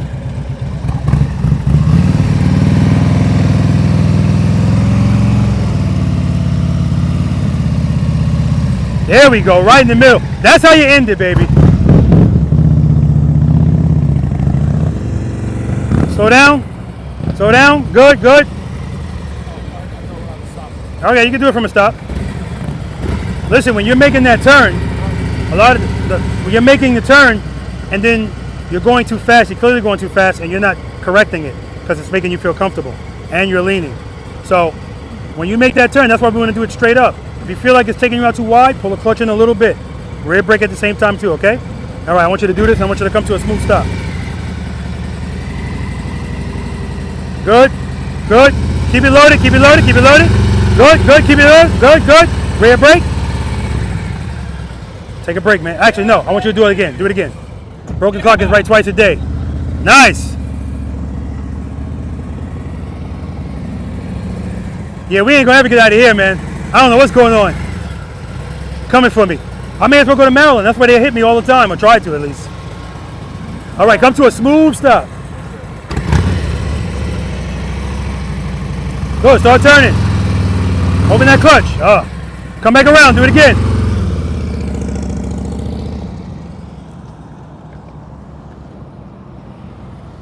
Yeah, so for Angelo, it's definitely lefts.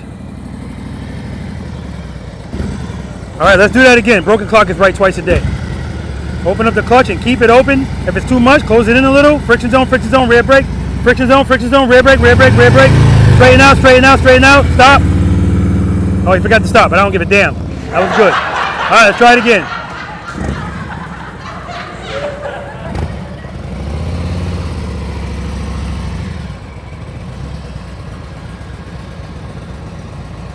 Smooth stop.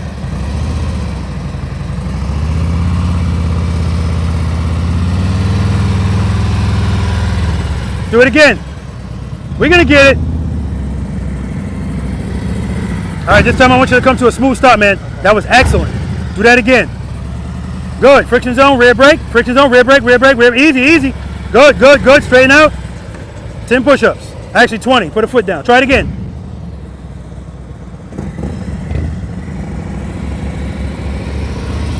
Who's gonna get this first, Dave or Angelo? We'll see. Head and eyes. Turn the handlebars slightly to the right. Yeah, start like that. Good. Open up that clutch. Good. Open it up.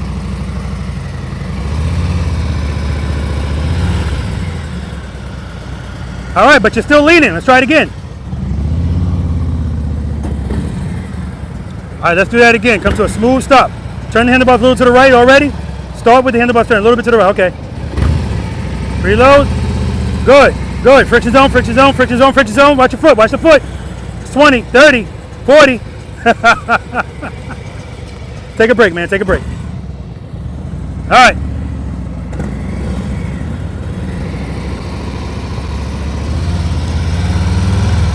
So what's happening right here with you is when you open up the clutch and start to move and you make the turn, you don't have the clutch in the friction zone enough.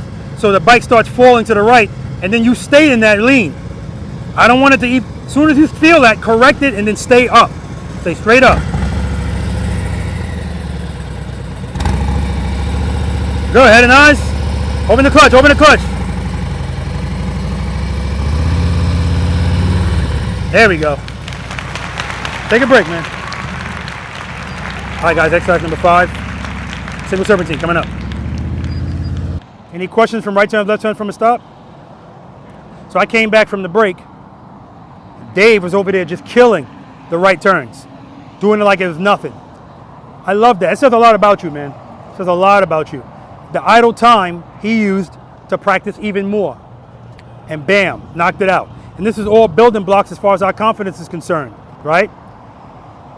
What'd you do different there? Okay, yeah. That friction zone, staying in that friction zone, not changing a bunch of stuff. All right. All right, so now, guys, exercise number 5, single serpentine. Now I want lean, right? Some of you guys were dying to lean. Some of you are still not going to give it to me as much as I want it. This exercise is important, guys, because you need to be able to maneuver your motorcycle in evasive maneuver situations. If we're going 80 miles per hour, 50 miles per hour, you can't turn like this, right? However, when you're going at an appropriate speed, not only can you turn like this, but you can also lean. So what I'm saying is you can't be going too fast here, can't be going too slow here. If you're going too slow, can't lean, right? See how far my motorcycle is from the cones? That's how I want you to start, and that's how I want you to stay. I want you to start wide and stay wide. And the reason I'm saying that is if you're wide, it's going to force you to lean the motorcycle. Again, nothing crazy. You don't have to lean a lot. Lean, lean, lean. We're also dealing with transitioning. And we don't want to transition lazily.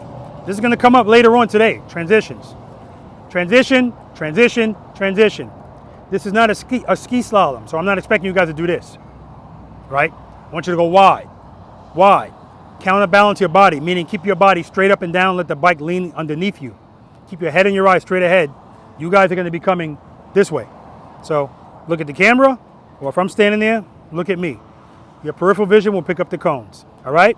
When I do this exercise, I pretty much do it brakeless because now we're going at a speed where I have some momentum behind me. So once I start moving, if I see I'm in a good speed, not too fast, not too slow, wherever that is in the friction zone, I just stay there. I'm still covering the rear brake. Sometimes I take my foot off it all the way just to practice not using it at all.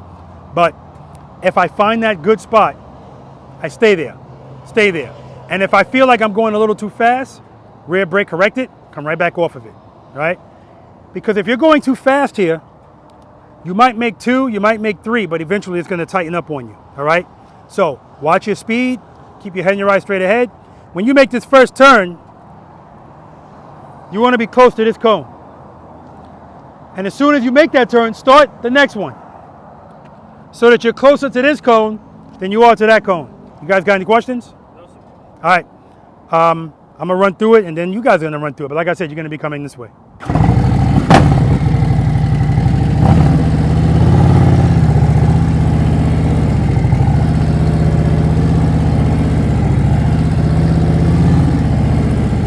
Nice and easy.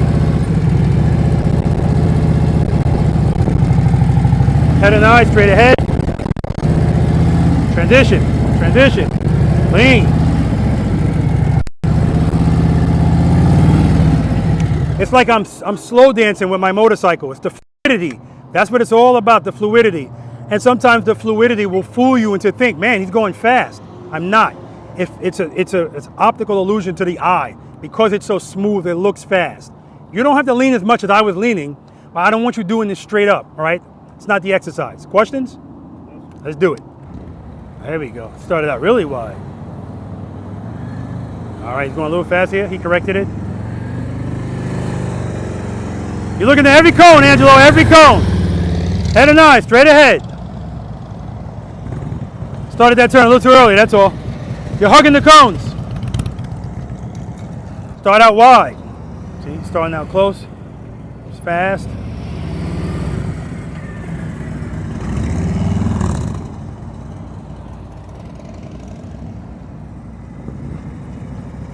Good. Good. Head and eye, straight ahead. Going too slow.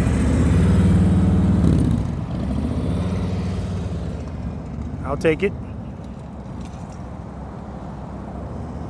All right, good clip of speed here. So he's right on top of the cone in front of him. He's gonna have to slow down, which he did right there.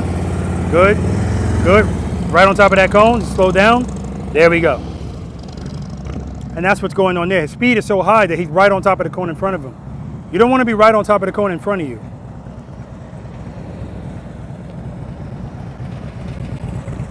That engine is shaking. Keep it loaded. Very nice.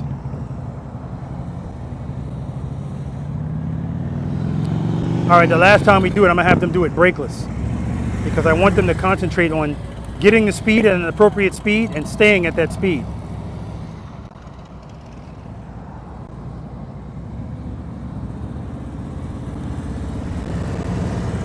Good, lean it. Good, turn it.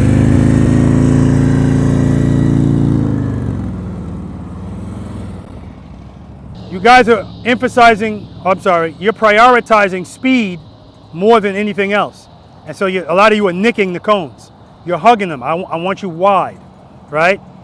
So what I'm about to say to you, you're not gonna hear often from me. We're gonna go through this one more time. I don't want your foot on the rear brake at all. At all. I want you to regulate your speed. Find the appropriate speed and stay at it. So like when you went through, you're going so fast that you're right on top of the cone in front of you.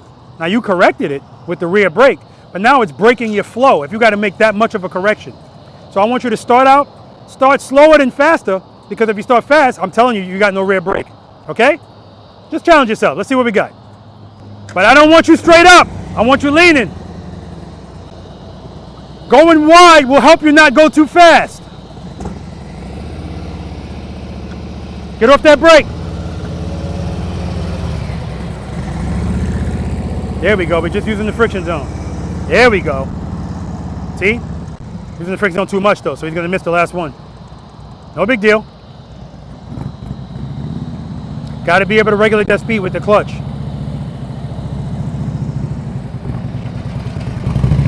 Good.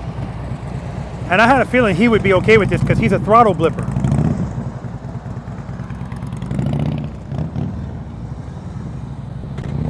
Now I said one more time, but Angelo's back, and I knew he would be because he wants to end on a high note. He wants to get them off. See, you're going too fast already. I can see that. There we go. There we go. Good. There we go. Made me eat my words.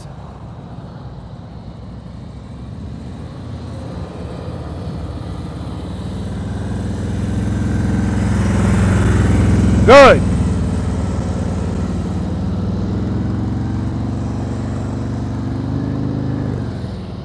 Last time. And then you can head over there.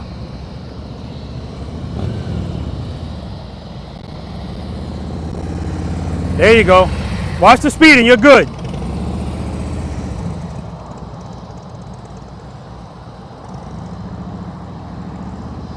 There you go.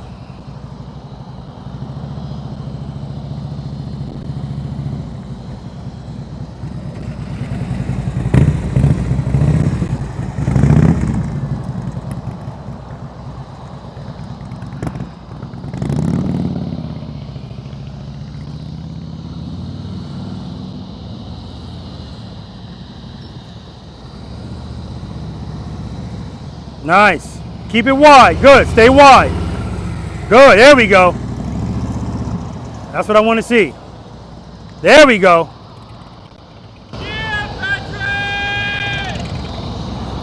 No brake. I keep forgetting to tell them, don't go between the cone and my camera. I don't need any accidents.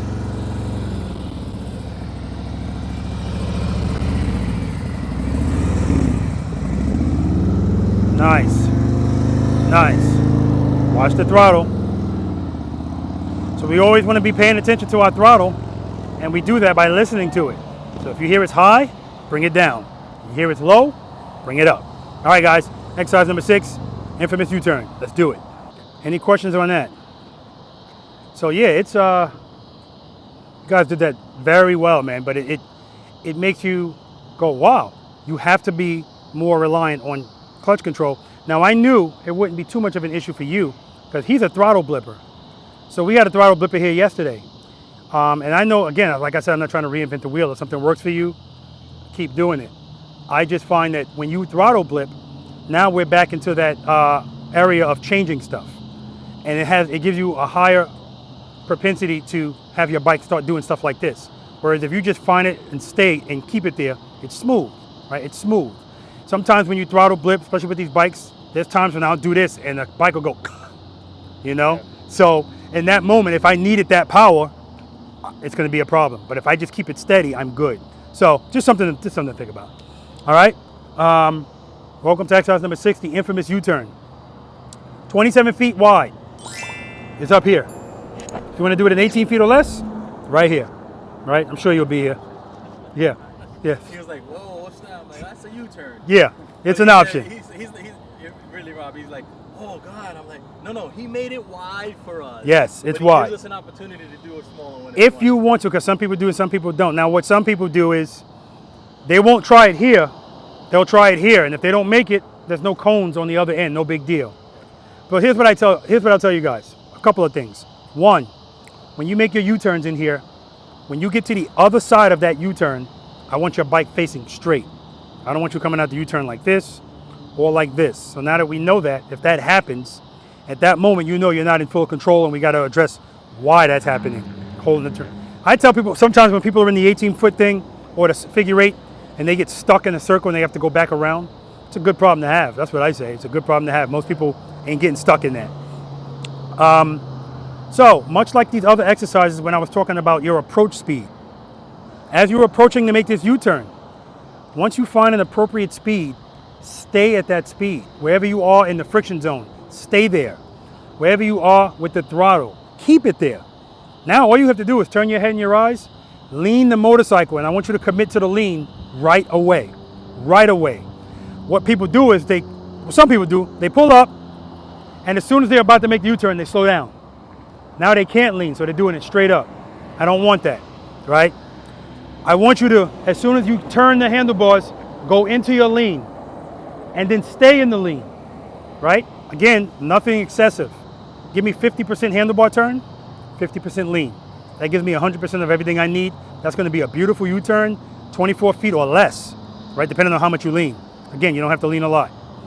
You have 27 feet to work with. Your goal should be 24, right? So that's always your goal. That's usually the width of a country road, 24 feet. Every now and then, it'll be something less. But that's the goal, all right? Commit to the lean right away, and every time you make a U-turn, I'm always looking at the light under your motorcycle. And what I see is if it's this much light going straight, you go to turn, it'll be this much, because you slightly lean, then you get to the top of the turn, look at these cones, and say, oh shit, I'm not gonna make it. Now you lean more, and I see the light go down. I wanna see head and eyes, handlebars, and just stay there. Commit right away, and that's gonna make your turn tight. So there's 3 C's in Preloader Nation. Confidence, control, consistency. Confidence is first, everything follows that, that's what we're working on. Control, that's what we're dealing with too, especially coming out of the turn. And consistency. So when you turn your head and your eyes, guys, I want you to consistently keep it turned over your shoulder. When you turn your handlebars, keep them turned. I see this a lot. And usually that's because people's speed is inconsistent. If you keep it turned, it's gonna be a tighter turn, all right? And keeping it loaded is being consistent. I don't want you guys to come in here and swoop through this U-turn because we're not learning anything there. The friction zone should be pulling you through this U-turn. Should be pulling you through everything pretty much, right? That's all I want. So we're gonna start out with left U-turns. Like I said, wherever you wanna do it. Then when I tell you, you're gonna come to a stop right here. and just make a U-turn. You don't have to do it from a stop, meaning turn right there. You can go straight first and make the turn. You have plenty of room here. I usually have this closer, but after this, we're gonna use this same box for the figure 8. So I just left it that length, no big deal. I just gotta change some cones up here. And then lastly, I'm gonna have you stop, make the U-turn, and stop. Same thing, we're stopping under control. We're not stopping with the handlebars turned, keeping the head and their eyes up, blah, blah, blah, blah, blah. Questions? All right, I'm gonna demonstrate it. And then most of the times when I demonstrate this, guys, I'm doing it for the camera. But I'm gonna demonstrate it and then you guys can have at it. Head nice, commit. Commit right away. Turn the handlebars with conviction.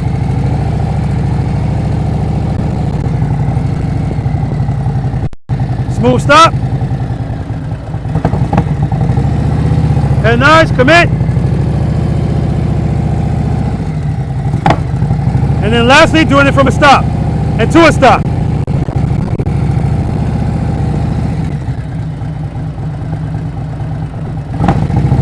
Head nice. Straighten out, friction zone, friction zone. See, so right there, I'm making the turn, and as I'm coming to a stop, at that moment, no, I can feel it. It's not ready. The bike doesn't feel right. So I stay in the friction zone a little bit more while dragging the rear brake until I get that shit where I want it. And then as soon as I feel it, finish off the rear brake, pull the clutch in. Boom. All right, let's do it.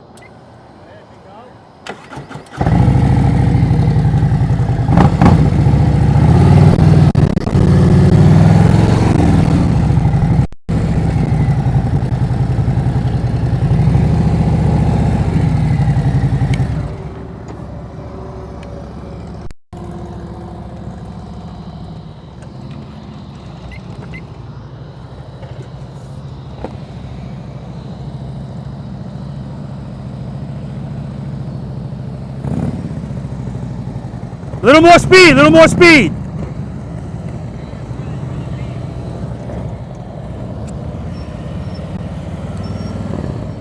Head nice. 10, 20, 30, foot. What happened there? Pulling the clutch? Yep. There you go. And then you said, oh crap. And in that moment, yeah, all you had to do was open that clutch, bam, you would have been good. Yep. All right. Okay. Identify and retry.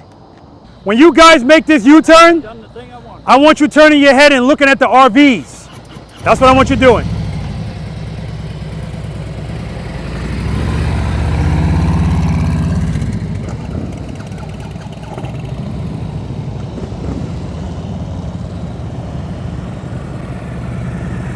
Head nice. Lean it over, lean it over. You're looking at the cones. I need you looking over your head.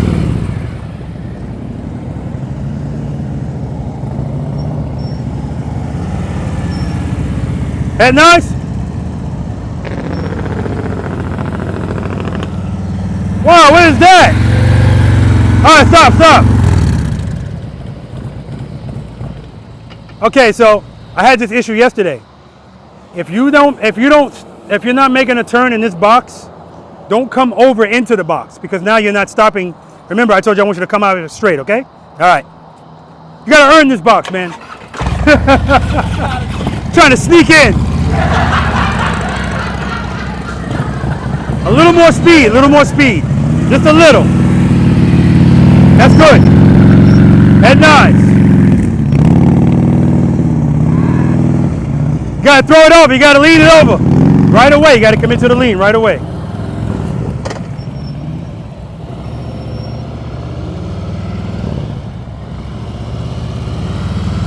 Good, head and eyes, lean it over, keep it loaded, friction zone. All right, we gotta control that clutch, good job. Good, slow down, head and eyes. A little more speed, now you're going too slow. Head and eyes, head and eyes, head and eyes. You're looking right at it, that's where you're going. He looked at that cone the whole time. Good, yep. I mean the whole time, it went right to it. Amazing how that works. Head and eyes, lean it over. You're looking down. What are you doing over here again? Trespass. Angelo's trespassing in an 18-foot box. Commit to the lean right away. Throw it over. Too much speed. Too much speed. Too much speed. He did the same thing Angelo did. Don't go wide and come back in here. Stay wide. Good. Head and eyes. Friction zone, friction zone, friction zone. Straighten out. There we go. Easy on that rear brake. Good. Head and eyes. Turn the handlebars. Lean it over. Friction zone, rear brake, friction zone. You're looking at the cones.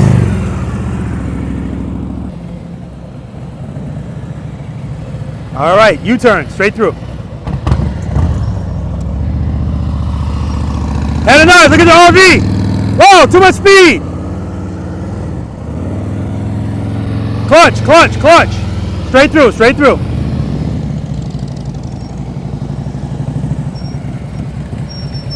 All right, so I just got to ask, is this what you want? Yes. All right, as soon as you turn those handlebars, tell me your name again. Ryan. Brian. Ryan. Oh, Ryan. As soon as you turn these handlebars, you got to lean that bike over right away. You have to commit to the lean right away. It's the only way it's going to happen.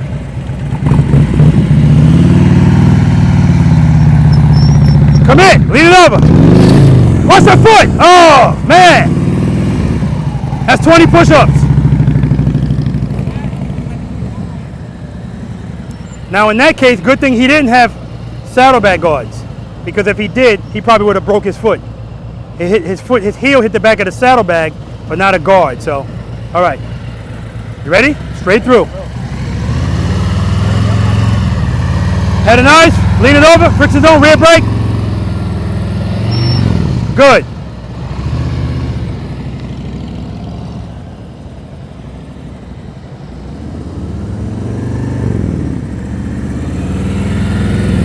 All right, nice and easy on that stop.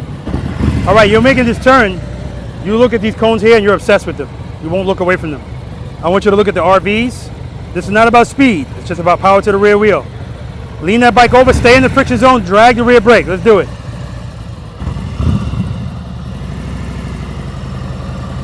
Good, head and eyes, turn it. Keep it loaded, keep it loaded, keep it turned, turn it, turn it. All right. Right now, we're dealing with the same thing we've been dealing with all day. Clutch control, right? That's one aspect of it. Yours popped, so you kind of shot out. Dave is obsessed with my cones. I'm ready to call Tampa police at this point.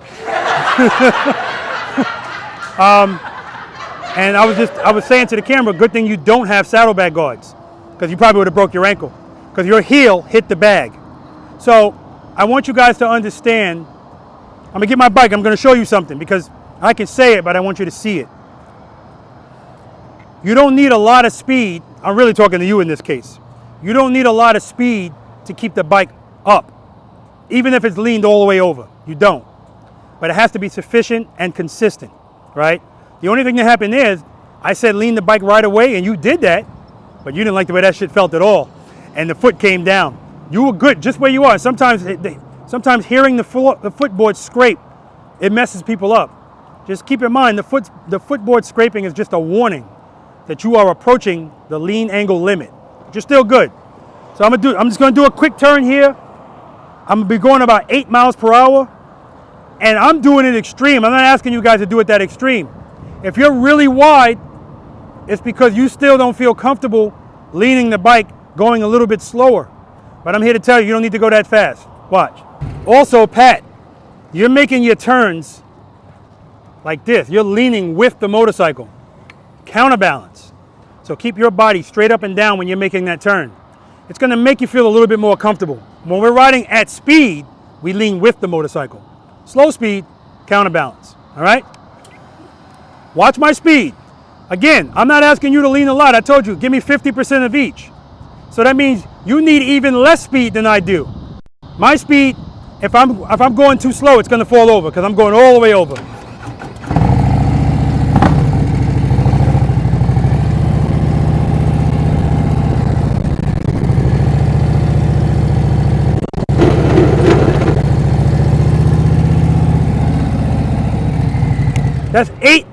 That's 8 miles per hour, right? So when you guys come, you can actually be going 10 miles per hour. 9, but you could be going 8 as well. Because if 8 will keep the bike up at that kind of lean, you could be going 7, the speed, you know what I mean? The kind of turn that you're making, because you're not leaning it over as much. The more you lean the bike, the more reliant it is on the speed and the power. All right, so I want you to slow down a little bit, but not too much, and lean the bike more. Just trust it's gonna be okay. When you turn the handlebars, Dave, you gotta turn your head. Keep them turned, okay? All right, let's do it, sermon over. All right, watch that clutch, slowly release it.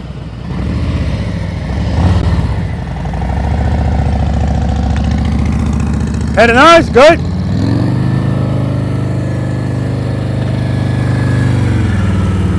Straight through, straight through. I don't know how he keeps ending up in here. All right, trust and believe, Ryan.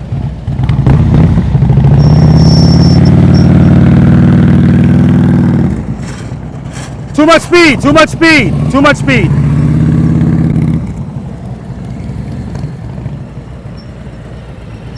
All right, U-turn, straight through. Head and eyes, friction zone, too much speed, good, good. All right.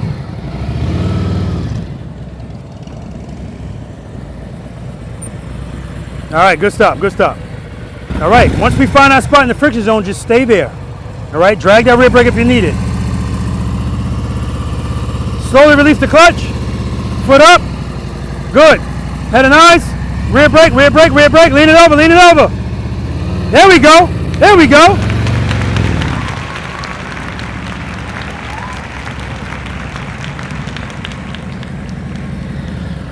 Come to a smooth stop. I expect to see you over there, not in this box. Unless you make an 18-foot U-turn. Good, head and eyes. Too much speed, that burst the speed. But you're good, you're good. So again, yeah, what you do is you increase your speed so much that now you create a momentum U-turn. You don't need to be, you could have pulled the clutch in and made that U-turn because of the speed you went up to. I want the friction zone to pull you up. So when you're approaching it, stay at that speed. Stay in the friction zone, lean. All right. I don't want momentum U-turns.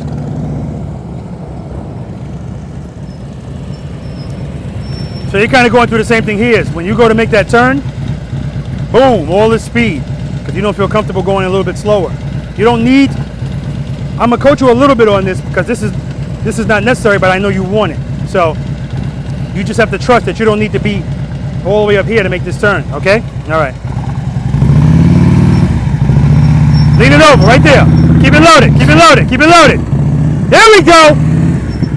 And a smooth stop. Woo! No head and eyes, but I'll take it.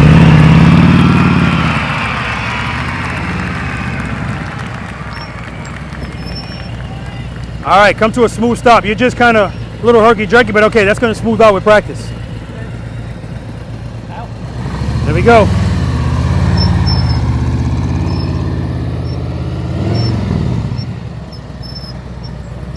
Good job. Angelo, stay right there because you're going right next. All right, you ready? Good job on that last one. Copy and paste. Good, good. Head and eyes, start turning. Rear brake, keep it loaded, keep it loaded. Stay in the friction zone. Head and eyes this way. There you go. Smooth stop, smooth stop. Woo! Look at that. I'll take it. Right turn, straight through. He's looking at those cones the whole time. As soon as I told him to look this way, as soon as he looked, his handlebars went like this.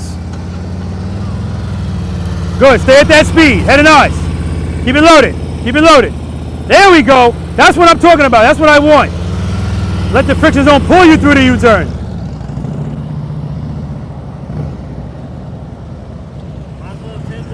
Yeah, man. Lean it over, head and eyes. Keep it loaded, keep it loaded, keep it loaded. There we go.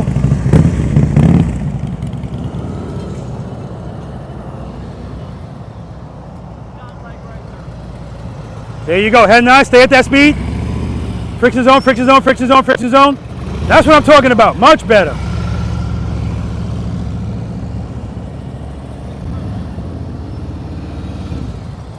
Good, good. All right, start turning. Head and eyes, lean it over. Stay in the friction zone, friction zone, friction zone. Head and eyes, head and eyes. There you go. Look at that. As soon as he looks, his handlebars go like that. Do it again, straight through. Thanks, Angela, that was good. Good. Friction zone, friction zone, friction zone. Head and eyes. Beautiful. Much better. Much better. Remember Angelo said he likes lefts better? Oh.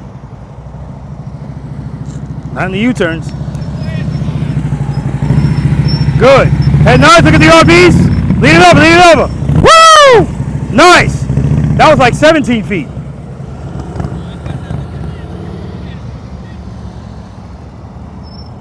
Straight through, straight through. All right, friction zone, head and eyes. Good. Friction zone, head and eyes, head and eyes, head and eyes. Nice, Pat. Nice. Good. Friction zone, turn it, head and eyes. Look at me. Look at me. Come to me. Come to me. Look at me. Look at me. Look at me. Look at me.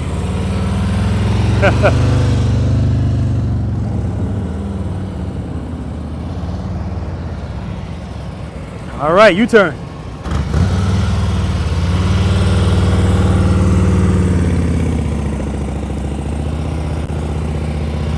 Nice, straight through, straight through.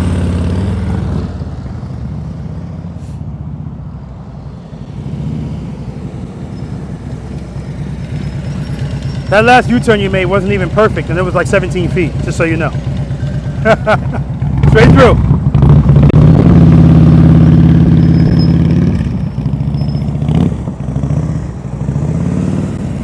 Wow, nice.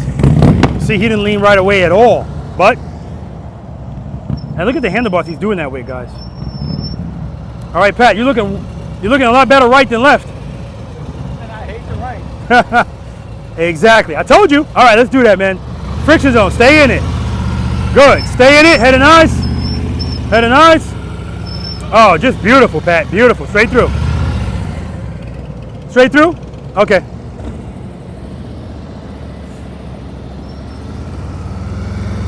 Good. Head and eyes. Look at me. Keep looking at me. Lean the bike. Lean the bike. Lean the bike. You're not turning the handlebars. You got to turn the handlebars. All right, come to a smooth stop over here. Then you take a quick break while I switch this thing around.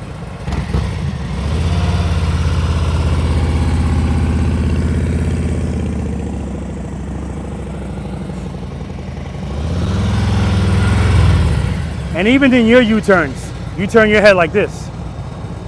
I want you to turn like that. All right, try it again doing that. Yeah. Oh.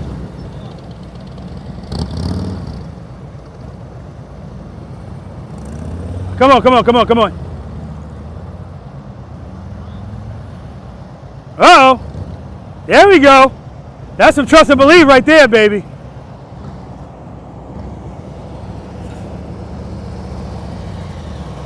And I don't want you to turn your head slow. I want you to turn, not crazy, but I want you to, and then go for it. All right, go ahead. Good, look at me. You're still not doing it. You're doing that. All right, you're good.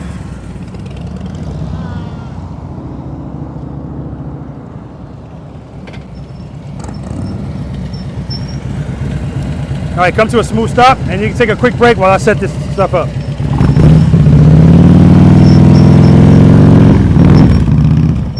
Keep it loaded, good.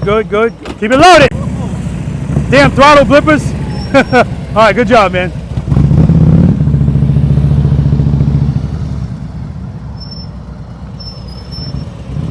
All right, smooth stop, and you can take a break. Quick break. Good. Friction zone, rear brake. Friction zone. Smooth stop.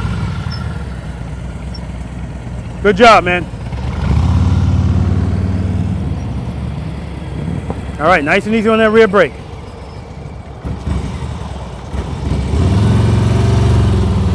All right, stay in the friction zone, lean it over, turn the handlebars. Turn them, keep it loaded. You're just gliding. I need the friction zone to take you through that. All right, guys, we're gonna move on to exercise number 7, figure 8. Any questions on that U-turn? So I know you guys again, I want you to continue to practice this, because just like the first time you do it, it's not as good as the last time you do it. So with that mindset, if you keep doing it, it's just going to keep getting better, right? Fine-tuning stuff, all right?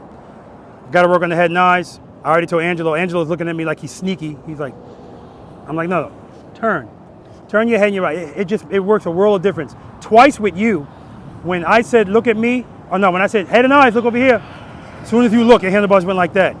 When you were going left, no, when you're going right, Angelo said, look at me. As soon as you did it, your handlebars went like that. And then the last time I was saying, look at me, and you said, screw you, Rob. I want to look over here at this cone. I love this cone. And then I'm going to show how much I love it. You mounted it, all right? All right, it's so true. You're going to go where you're looking. It's called target fixation, and that's what happened to you going over here. I mean, I looked at you the whole time. You were like, damn, there you go. All right, anyway, but at the end, it was getting better. Knowing you, we're going to take a break. You're going to come over here and do 16-foot U-turns. That's what you guys are doing today, apparently.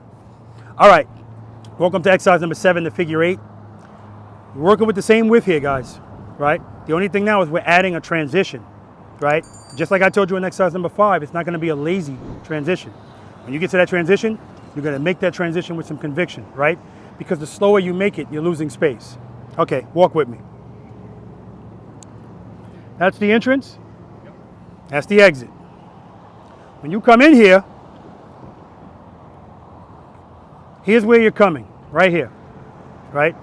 I forgot to put my green cones up. But when you get here, head and eyes, handlebars. I want you to look at the cone over here. Want me to get the green cone real quick? Nah, it's okay. It's okay. I think you guys can handle it. If not, then I'll go get the real green cones. Head and eyes, handlebars. And I want you to go for that cone. I want you to hold this turn. Hold it. I want you to use all of your space. Now, you road glide guys, I'll tell you to come here. You'll come here. Neither one of you guys need all of the space anyway, so if you come here, it's not going to be a big deal. Same thing up here. If you turn here and you give up all of this space, you're going to have to make it up down there, right? 46 feet long, so there's plenty of room. Hold this turn. Hold it. Looking at that cone. When you get here at 12 o'clock, look at that cone and go for it. Hold this turn. Hold it. Hold it. I'm still looking at it. Hold it. Don't start coming out because we're not going for the corner.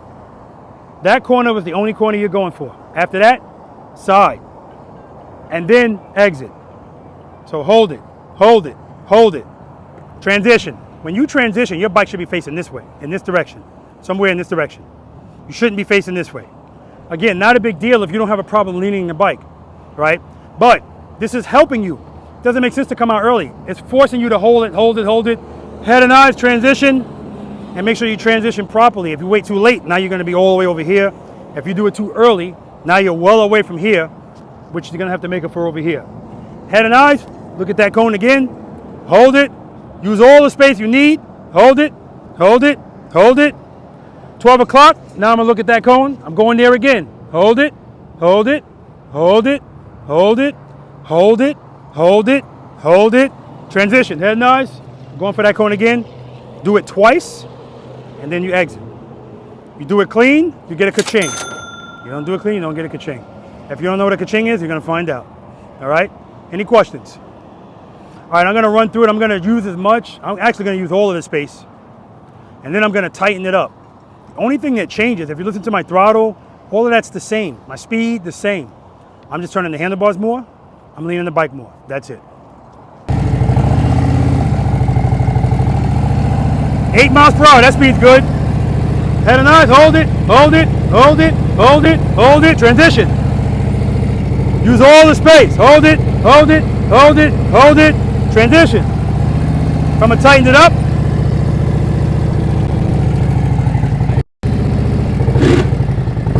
Keep it loaded, Rob.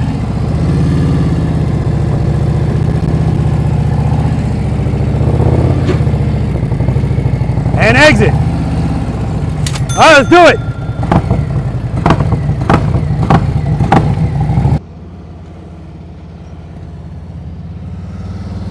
All right, we got Angelo first.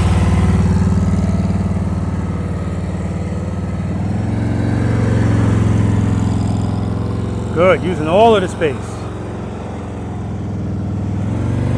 Counterbalance, counterbalance. Nice.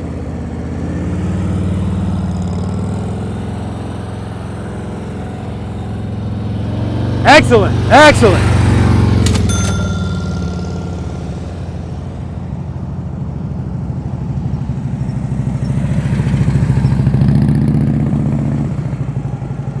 All right, a little bit too much speed, so he's tight up top, but he leans a lot, so he's good. Hold it, hold it, hold it. A lot of speed, too much speed. There we go, but he can make up for it. Good job, man. A little less speed, you're tighter. And he wants to be tighter, I know he does.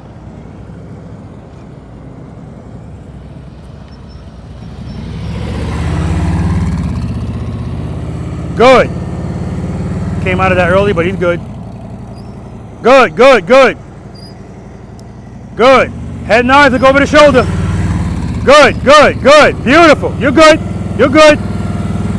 That foot jerked, but it didn't come off the footboard. Keep it loaded. Keep it loaded. Good job, man. Excellent.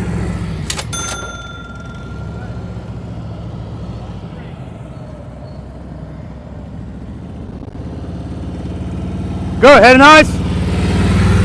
Hold that turn. Hold the turn.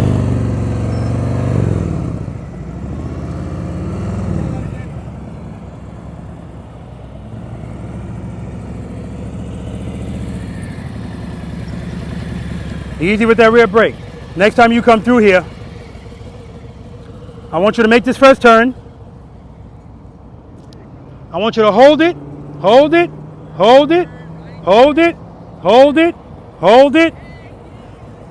And I want you to come through here. I want you to be on this side of this cone. I want you to stop right here. Forget about the second turn. That's what I want you to do. Okay? All right. Next time you come through.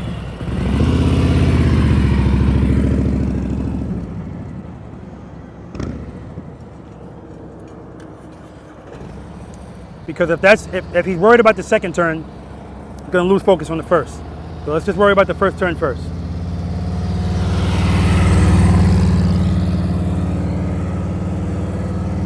Very nice.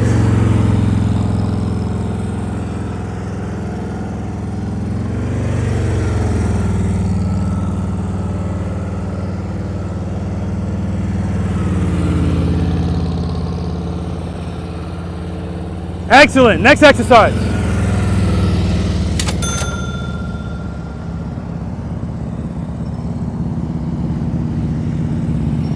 Good.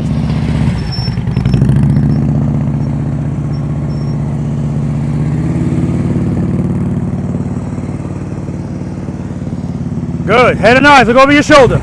Good. Slow down, slow down, slow down. Good. There we go.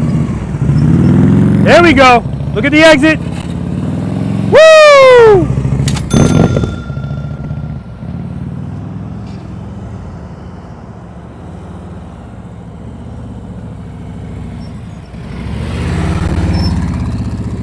Nice. Hold it. Transition. He's coming out of the first turn early, but he's good.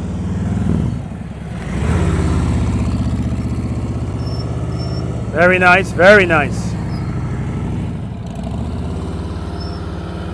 Excellent, Pat. Excellent.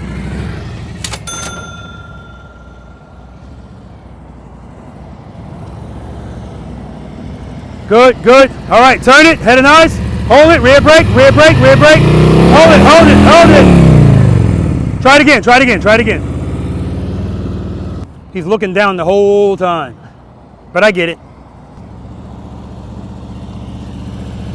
Good. Head and eyes.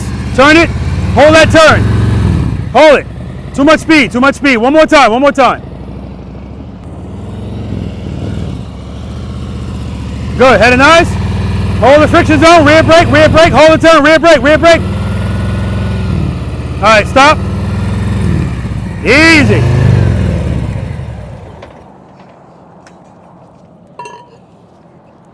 Now, why did that drop? No, we don't pick up the bike like that, stop. Because you jam the rear brake with the handlebars turned. If the handlebars are turned, it's going to fall. Yeah, so that's all that happened. You went to stop, you jammed the brake, and when you do that, you compress the front suspension, the handlebars are turned, it's going over. For most people, it's going over. All right? I want you to try that again, but instead of coming in on this side, come through these 2 cones and come over here. The opposite way? Yeah, because we're gonna maybe the rights are better for you. All right, let's give it a shot. Try and do or stop Same there? thing. I want you to come around and just stop over here. Forget about the second turn. Good. Slow down a little. Head and eyes. Keep it loaded. Give me some speed. Keep it some speed. Hold the friction zone. Friction zone. Hold the turn. Hold it. Hold it. Hold it. Head and eyes. Head and eyes. Hold it. Hold it. Hold it. Hold it. Come to a stop. Easy. See? You did it again. When it's time for you to come to a stop, you smash at that rear brake. Remember, you're stopping just like we stopped over there. All right. Something to work on, man. All right, guys, we're going to move on to exercise number 8, offset double serpentine. Again, it's a work in progress, and Dave said from the start, what did he say he was? A negative something? So I expected some of this, but he's actually not doing bad at all. Confidence looks good on all of us. I say that all the time, man. So, but the good thing is, like I said, we're recording this. You go back and watch it, and you're going to see when something happens out here, it happens quick. You're not really thinking, but when you can go back and watch it, you're going to see that just making that turn and coming to a stop, that jam of the brake with the handlebars just slightly turn, take that bike right down, all right? Again, no harm, no foul. We get better for it. I'd rather you drop a bike out here practicing than drop it out there. You drop it out here, a car's not gonna run you over, right? Okay. Exercise number 8, offset double serpentine. All of these exercises, guys, I put these together in a specific order. They all build on one another. So, in this exercise, we're going to be incorporating a lot of the stuff, particularly what we just finished doing, figure 8. So, see how my motorcycle's not just facing straight, it's at an angle? It can really be even more at an angle. It could be like this. Because we got 1, 2, 3, 4, 5, 6 gates. I don't want you going straight for the gate. So as soon as you come through this gate, exercise number 5, I want you to dip the motorcycle to the left. And we're going to be going away from that gate. And we're doing that because now we're going to make it easier to make that turn. So I want you to come over here. Dismount. I'm trying to talk above the traffic. I'm like, what am I doing? Get the hell off the motorcycles. I'm telling you, it's been a nice breeze today. I'm very appreciative. And a good amount of shade. Yeah, so when you come through here, actually, again, I like it to be more of an angle so it's easier. As soon as you pass those cones, exercise number 5, dip the handlebars, dip the bike, come over here, head and eyes, look at that gate. Each of these gates that you go through, I want you to favor the outside cone.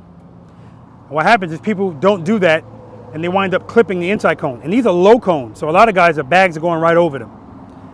I usually have them wider than this. I made them tighter because you guys look advanced. So, favor the outside cone. Dip, left, head and eyes, handlebars. Hold this turn. Hold it. Sound familiar? Hold it, hold it. Favor the outside cone. When you get right here, look at the gate you came from. Go for it. Hold it. Hold it. Don't start coming out here. Hold it. Because we're doing a figure 8. Head and eyes, handlebars. Now yesterday people were holding it too long. Then they would transition slow. Now they're way out there. When I tell you to go to that gate, I don't literally mean go to it. Go toward it. Hold it, head and eyes, handlebars. Favor the outside cone. Hold it, hold it, hold it, head and eyes. Look where you came from. Hold it, hold it, hold it, hold it. Head and eyes, handlebars. It should be a smooth, flowing transition. Head and eyes, handlebars. And when you turn your head and eyes, handlebars, throw the bike over, lean it, bam. Bam. Bam, and that's how it's gonna look. At no time are your handlebars straight in this exercise. No time. If they are, you're going too slow. It's that simple. All right? Questions? I'm gonna run through it that way that I just told you. Then I'm gonna come back going straight to the gates. So it's possible, yeah. It's just more work. I want you to concentrate more so on holding these turns, holding them, transition, head and eyes, head and eyes. That's what I want you to practice on. But if you want to go straight to it, by all means. Now I'm going to come back, but you guys are not going to come back. Go, come around, do it again.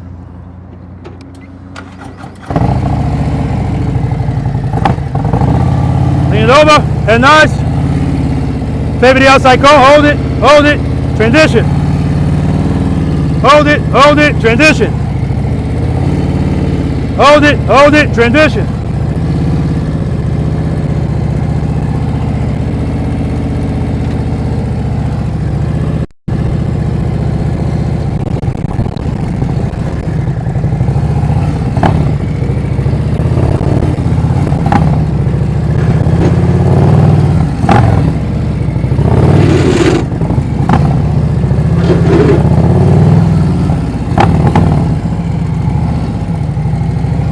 Son of a bitch.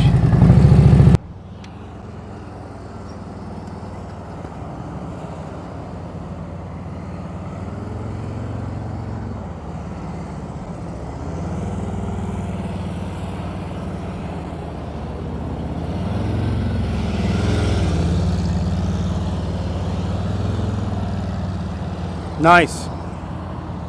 Got to favor the outside cone, especially if you're going to lean a lot.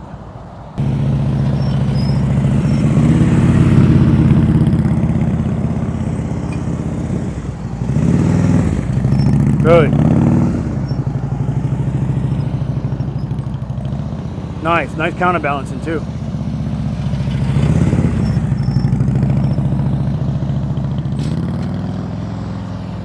Beautiful. Beautiful.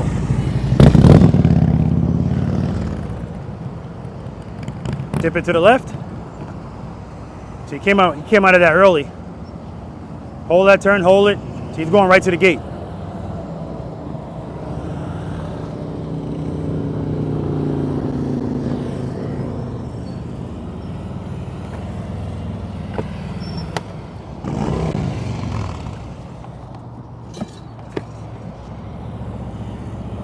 Nice. Dip it to the left. Going right to the gate.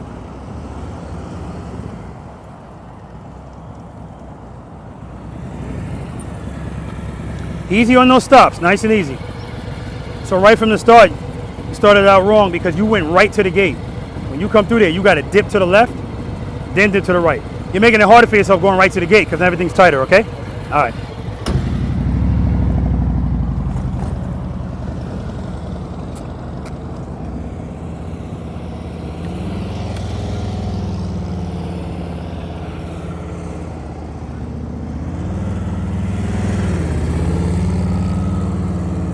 Nice, nice swoop right there.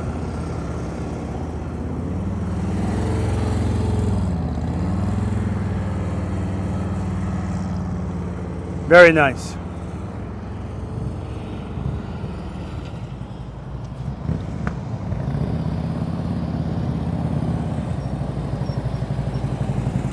There we go. That's how I want you to dip. Dip it to the left. Good. Nice. Very nice. Nice, Ryan. Looking really good. Smooth transition. Nice, man. Angelo, Ryan, Patrick, Dave. Now right here, Pat, nice. He doesn't swing out a whole lot, but he swings out enough. See how smooth he is? Yeah, that's actually really good. Really nice. Really nice, Pat. Really nice. All right, as soon as you come through here, to the left. Good, dip it, slow down, slow down. Good. All right, hold that turn, hold it, hold it, hold it, hold it, hold it. Try it again, okay, one more time. There we go.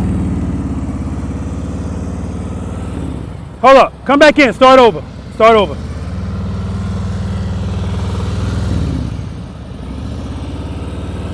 When you dip to the left, hold that turn until I tell you to stop. Come on. Come on. Dip to the left. Hold that turn. Hold it. Hold it. Transition. Good. Hold that turn. Slow down. Slow down. Too much speed. Hold it. Hold the turn. Hold it. Hold it. Hold it. Transition. Good. Hold the turn. Hold it. Hold it. Hold it. Hold it. Hold it. Hold it. Hold it. Hold it. All right. Never mind. Never mind. You're good. All right, falling over there. All right, guys, I'm going to talk to him because usually I have green cones on the outside of this, so people that struggle with this get a little more space. But I got lamps, I got light poles here, and I got a curb there, so I couldn't do that this time, and that's unfortunate for him, but I'll let him know that. All right, exercise number 9. Next, guys, Abominable Snowman. Last numbered exercise.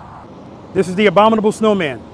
So he said this is not his friend. This is usually everybody's friend because there's something in here for everyone. What you're standing in right now, the 27-foot circle, which is why I want you to do this first. Because if you struggle doing this, that ain't gonna happen. It's just not, right? Because this is confining you to what you need to be in, which is a circle. I need you to be able to hold the turn, right? So the beauty, so for you when you come in here, I just want you to come in here, both directions. All of you guys, when you come in, if you start out left, second time you do it, I want you to go right, right? All you're gonna do is this. So you come in, go around, and go right back out, right? Here's the key, wheel placement. That's the key to a lot of the stuff out here. This is where I want your wheel when you first come in, if you're gonna make a left turn. Come in here, put your wheel in the vicinity of here. I tell people that road glide people put their wheel right here. And they'll swear on a stack of Bibles their wheel was there, and it's not. In 27 feet, not a big deal. But the further you go up, it matters. This is 27 feet, 25, 22, my neighborhood, 18 feet, right? The green cones just separate the circles. That's all they're there for. So you're gonna hear me say, placement, hug them, commit. Placement is your wheel placement. Then you're gonna hug these 2 cones. Hug them.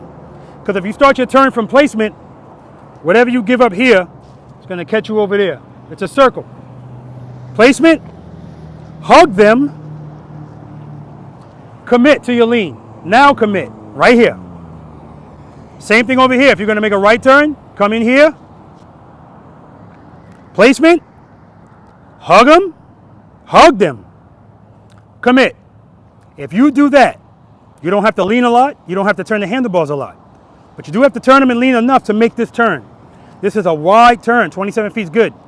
I want you to try it. And if after you try it, you want to go over there, because we all learn differently. If you want to go over there, that's fine. Now, I want to apologize too, because usually in that exercise, I have green cones on all of the outside cones. And so if somebody's struggling with that width, they can go wider. But because of these light poles and that curb, I couldn't do it. I can't do it out here. No matter where I thought about placing it, something's in the way. So if that's something you decide to practice, plus I usually have those gates a little bit wider, all right? So I know you're gonna try the one all the way at the top. I'm just gonna let you know, placement has to be correct.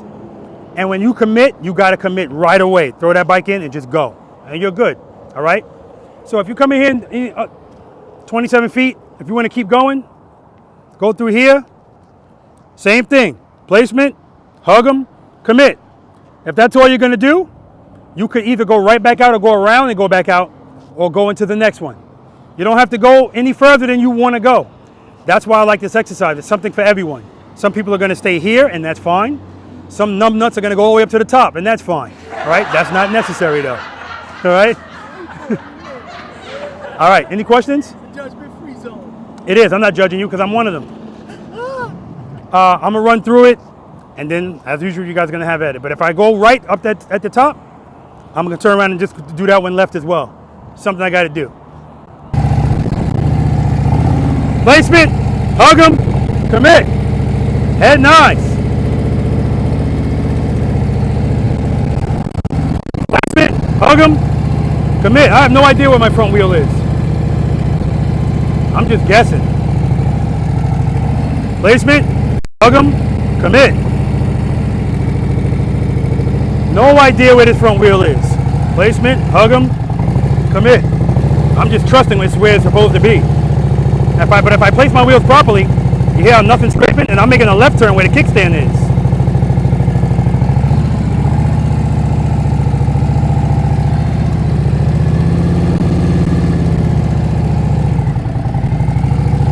Do it the other way. Placement, hug them, commit.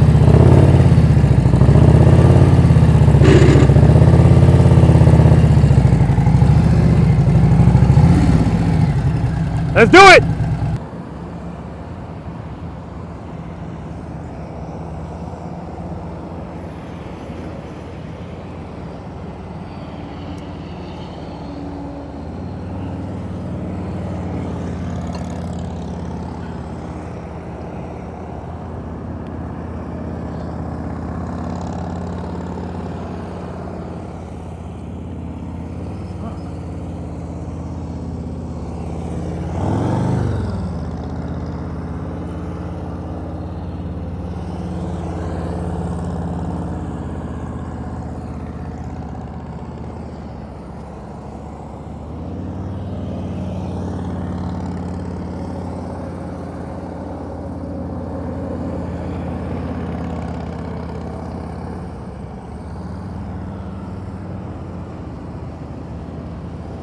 Very nice. Camera shut off. I don't know when it shut off.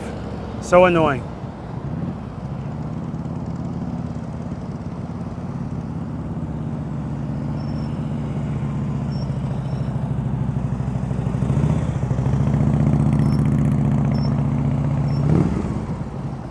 That's 10. Keep it loaded. Keep it loaded.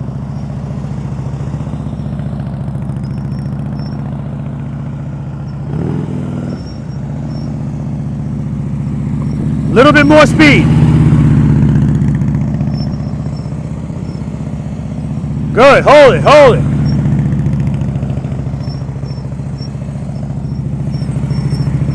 All the way over. All the way over. Hug him. Commit.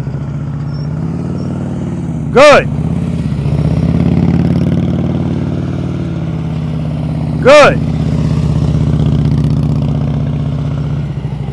All the way over. Hug him. Commit. Commit. Commit. You had it, man. You had it.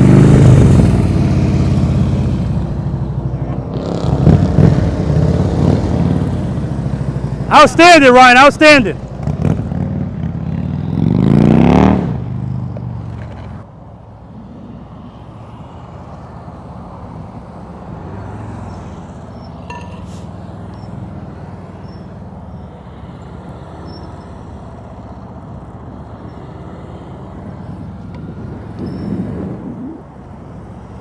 Way early, way early.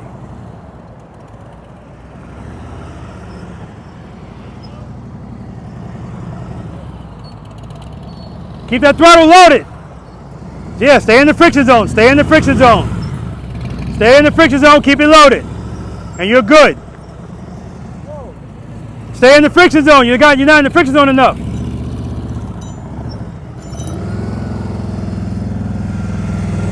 Good. Slow down, slow down, slow down, slow down. All right. All the way over, all the way over. Hug these two cones. All right, commit. Lean it, lean it, lean it, lean it. Lean it, lean it. There you go. There you go. Last time, Angelo, last time.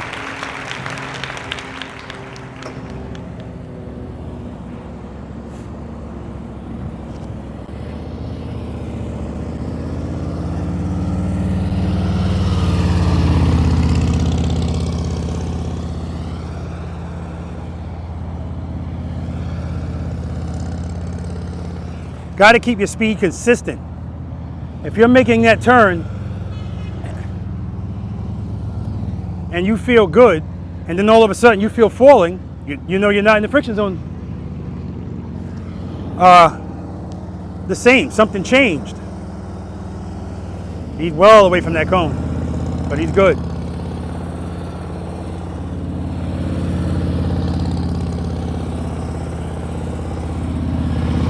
Very nice, Angelo. Very nice. All right, guys are looking good. What all of you are doing, with the exception of Dave, is that when I say placement, all of you guys are like this far. Well, exception of you two. You two guys are this far away from the placement cone. Doesn't matter though, because you're still making the turn, right? When you're making the turn, you're looking beautiful. Then all of a sudden, you're falling. And you're putting the foot down. Why is that? That's right. Something changed. Because he was fine the first revolution. Second time, falling. Open up that clutch a little bit. If you feel falling, address it as soon as you feel it, and it's fine. Okay? But other than that, outstanding. And you could have went around again, man. That was good. Right? You just have to be comfortable with those bars turn and holding it.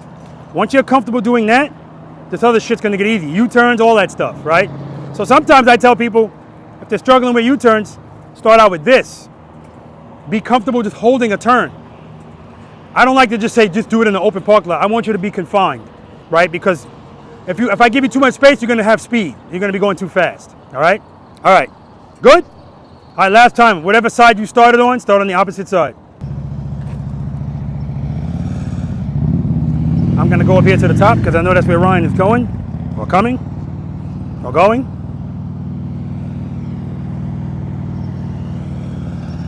Make sure this camera's still running, because When he gets up here, I don't want him to miss anything. All right, we're still good. Who knows what makes it shut off?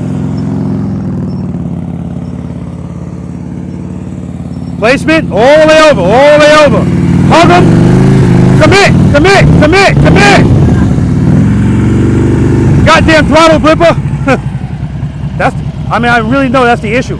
If you kept that throttle just steady with the, I'm sorry, if you kept the clutch just right there, you'd be fine. But I hear it. You'll hear it too. We'll try this one more time. Come back in here.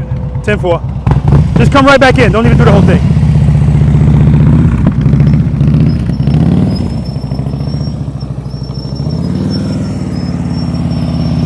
Placement, hug him. Commit, commit. Too much speed right there. Okay, you're good.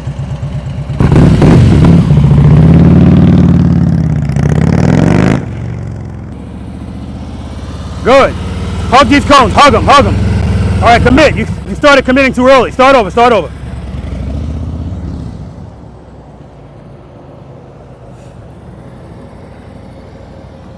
Good. All the way over. All the way over. All the way over. All the way over. See, you started too early. You turned it too early. So, guys, this is like exercise number 5 again. When you come in here, dip the motorcycle so you can get in here, right? It's not that necessary. You could go straight and come right here, but it just makes it more extreme. But by dipping it, it's showing the motorcycle who's the boss is. I want you to flick this thing around, right? If you're going too fast, you can't do that, all right? You want to try it again? Let's do it. Don't turn until I tell you to. Hug these outside cones. Outside cones. They're all outside. Hug these cones. All the way over. All the way over. Hug those cones. Hug them. Hug them. Keep it loaded. Keep it loaded. All right, commit. Slow down. Slow down. Keep it loaded. Keep it loaded. Keep it loaded. Keep it loaded. Woo! That's what I'm talking about. And he was way off the line. And he was way off the line. Way off that cone. All right, guys, we're going to move on. See that line of cones? Oh, hold up. You got to go again, right? Yeah, Patrick. You went. Yeah, Patrick. Which?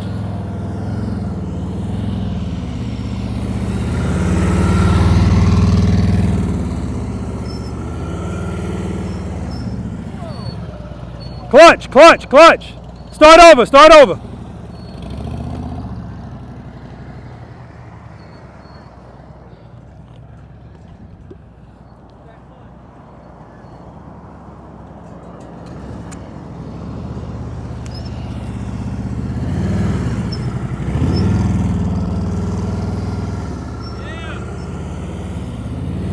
Good. Hold that spot in the friction zone right there. Hold it. Good. Slow down, slow down. Good, good, good, good. Wherever you are in the friction zone, stay there. Good, good, good.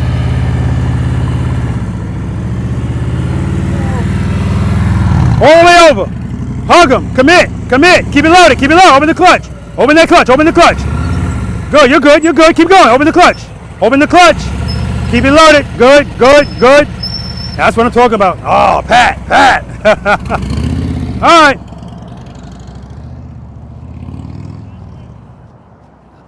All right, guys, we're going to move on to the bonus exercise, to lean or not to lean. Let's talk about it.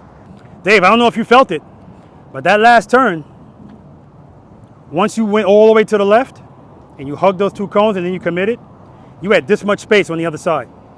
Yeah, so already coming together. Other reason I like the Snowman is a lot of exercise that I do, I got to find a safe space to stand, all right, without getting hit. And when I'm in the Snowman, I can just stay right in the middle and walk with you and talk to you, right? Which I was doing with Pat. Open up the clutch, open up the clutch, you know. But that's good. You see how he's a sandbagger talking about the Snowman is his enemy, or they're not friends? Did it flawlessly, flawlessly. All right. Yeah, he knows. Any questions on this? On that, I mean? Good. Bonus time, guys. To lean or not to lean. That's what this exercise is called. And it's called that because that's literally what's going on here. 7 cones, 10 feet apart. The goal is to get through all 7 cones. Can't be going too wide either. Meaning, this is not a serpentine where you can go all the way out. That's not a loophole. We're going to do a best of 3. Whoever clears the most cones, you win this challenge, right? It's called to lean or not to lean because sometimes, every now and then I might pop my clutch and it throws me a little bit too far up. Now I'm on top of the cone in front of me. The only way I'm going to get past the next cone, I'm going to have to lean the bike, right? All I need you to do is get the back of your bike past the cone and that cone counts. So if you know you're not going to make the cone after that, but you need to make that one, lean that bad boy and get it in there, all right? Questions? I'm going to run through it and then you guys can have at it.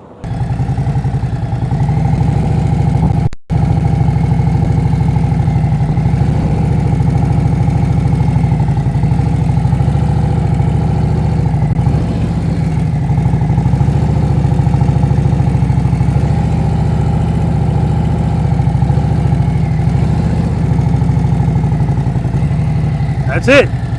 That's 7 cones. So all I'm going to say is don't go too wide because that kind of messes you up. But if you're too close, stuff clips the cones. If you got highway pegs, fold them in. All right, let's do it. All right, Angelo's starting out. Started out a little fast. Looking good. Oh, he's done. 4 cones, 4 cones.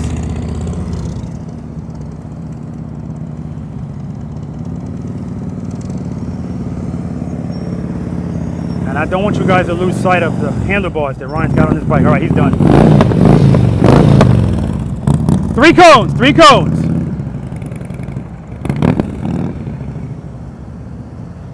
And what he's been doing today with those handlebars.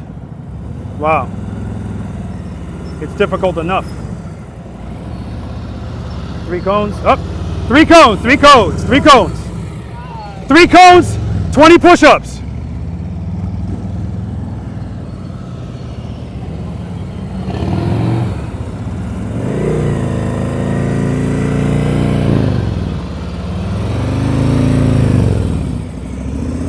Four cones, 4 cones. 4 cones is the number to beat. Angelo and Dave both have 4.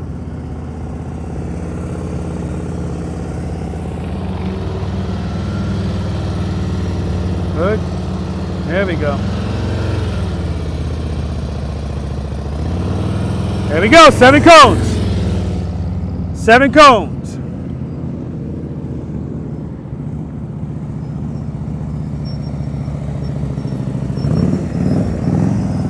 Good. Oh, see, he's wide. That's it, you're out. 3 cones, 3 cones. You don't have to go again if you don't want to. Because you got 7. Everybody's got to beat it. Angelo, 7. There we go, slow it down. All right, that's it, you're out. 3 cones, 3 cones.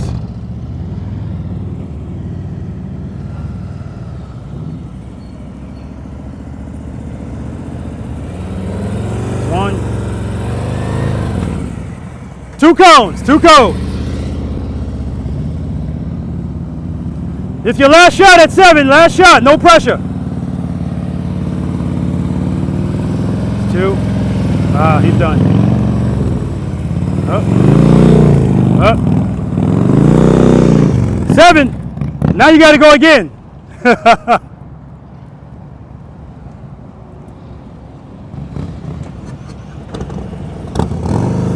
That's 3 times for you, right? So he has to go again now. All he's got to do is beat 4 and he's good. All you got to do is do more than 4 and you're good. No pressure.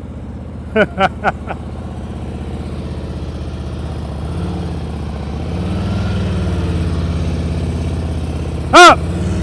Oh, that's 3.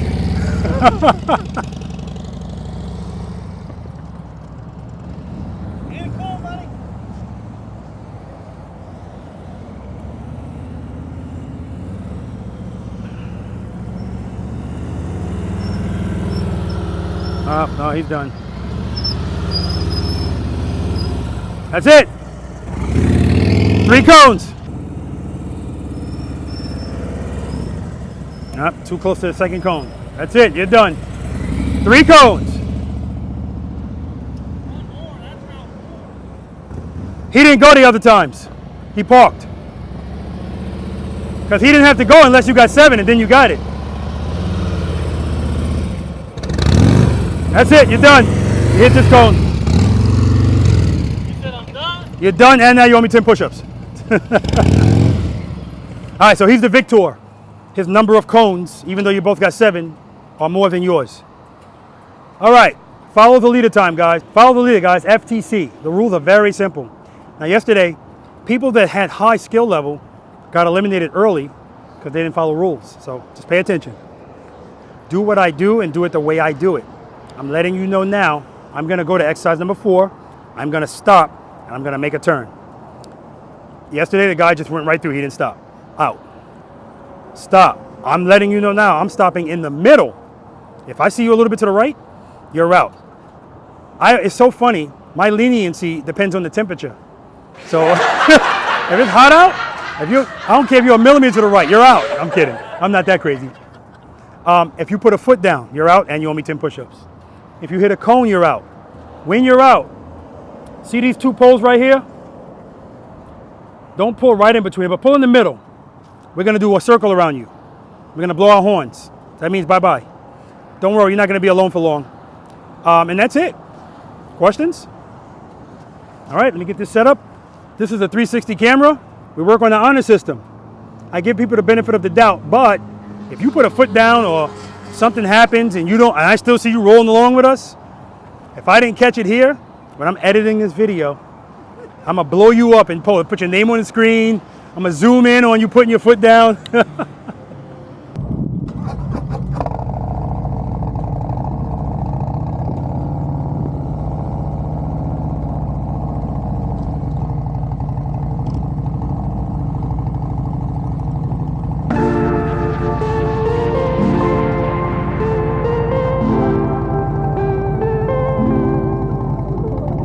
Yeah, it's been a long night, and maybe I should go home. But it's been such a long time since I felt this good on my own. On my own, on my own, on my own.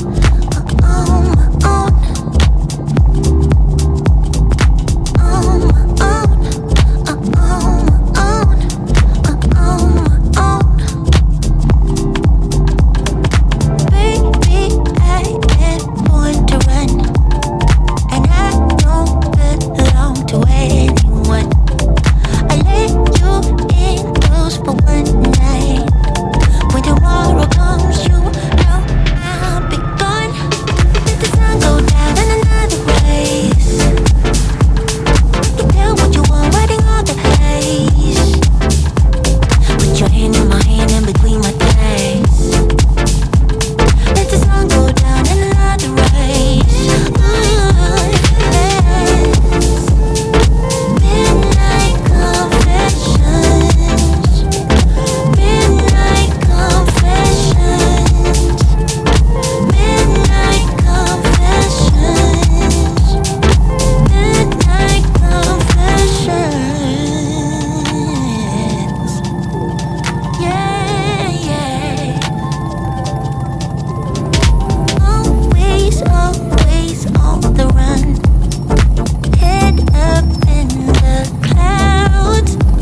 All right, guys, slow race. Very simple. Like I said, you got no lines, so you don't have to worry about that. I'm gonna put my hand up in the air and I'm gonna say on your mark, get set. My hand's gonna come down on go. If my hand comes down and your foot is still on the ground, just stay there, you're out. All right? If you put a foot down, stop where you are, you're out. Best of 3. Last person's wheel to pass. There's a line here, whether you see it or not, or this pole, you are the winner, all right? Keep your head and your eyes straight ahead. It happened again yesterday. This guy's winning and he's looking like this. Screwed himself up. Preloaders, start your engines, and V.I.Preloaders.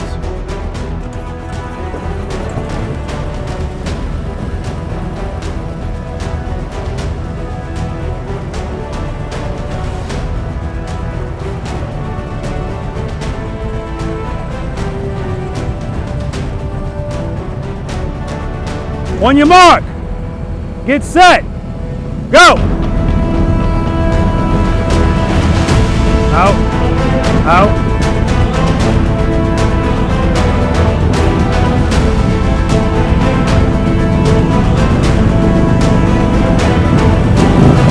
Winner, do it again.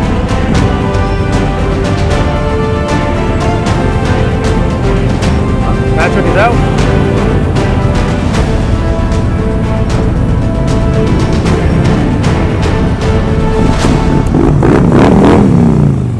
Ryan's a winner! Did you enjoy yourself? Yes, sir, absolutely. You remember what you rated yourself when you first came out?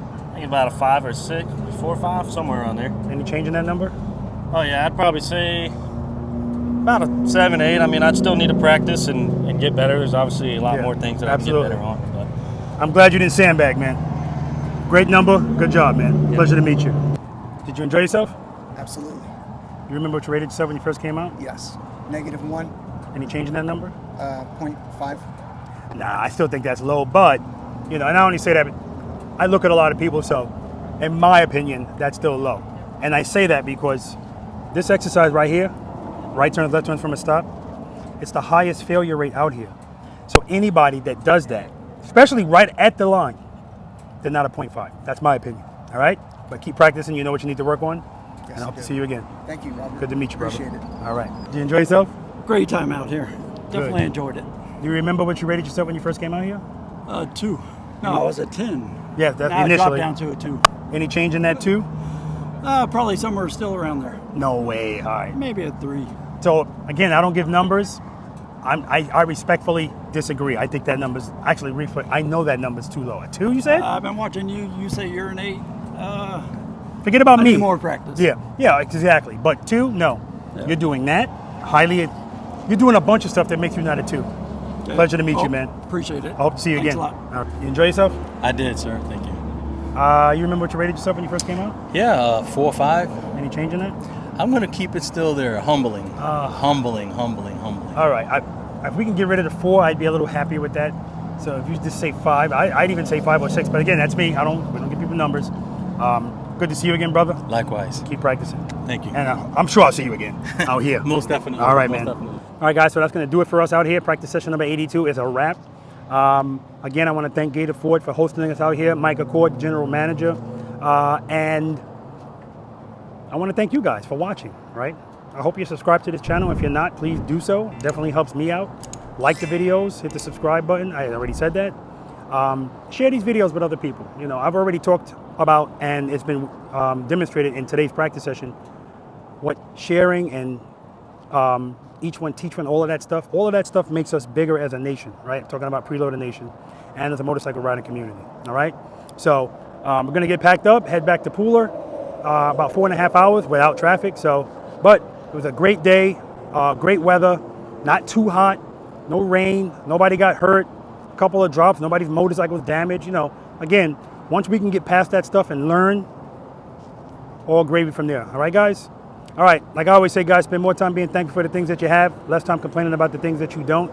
And seat time doesn't equal practice time. If you have time to ride your motorcycles, guys, you have time to practice on them, period. Until next time.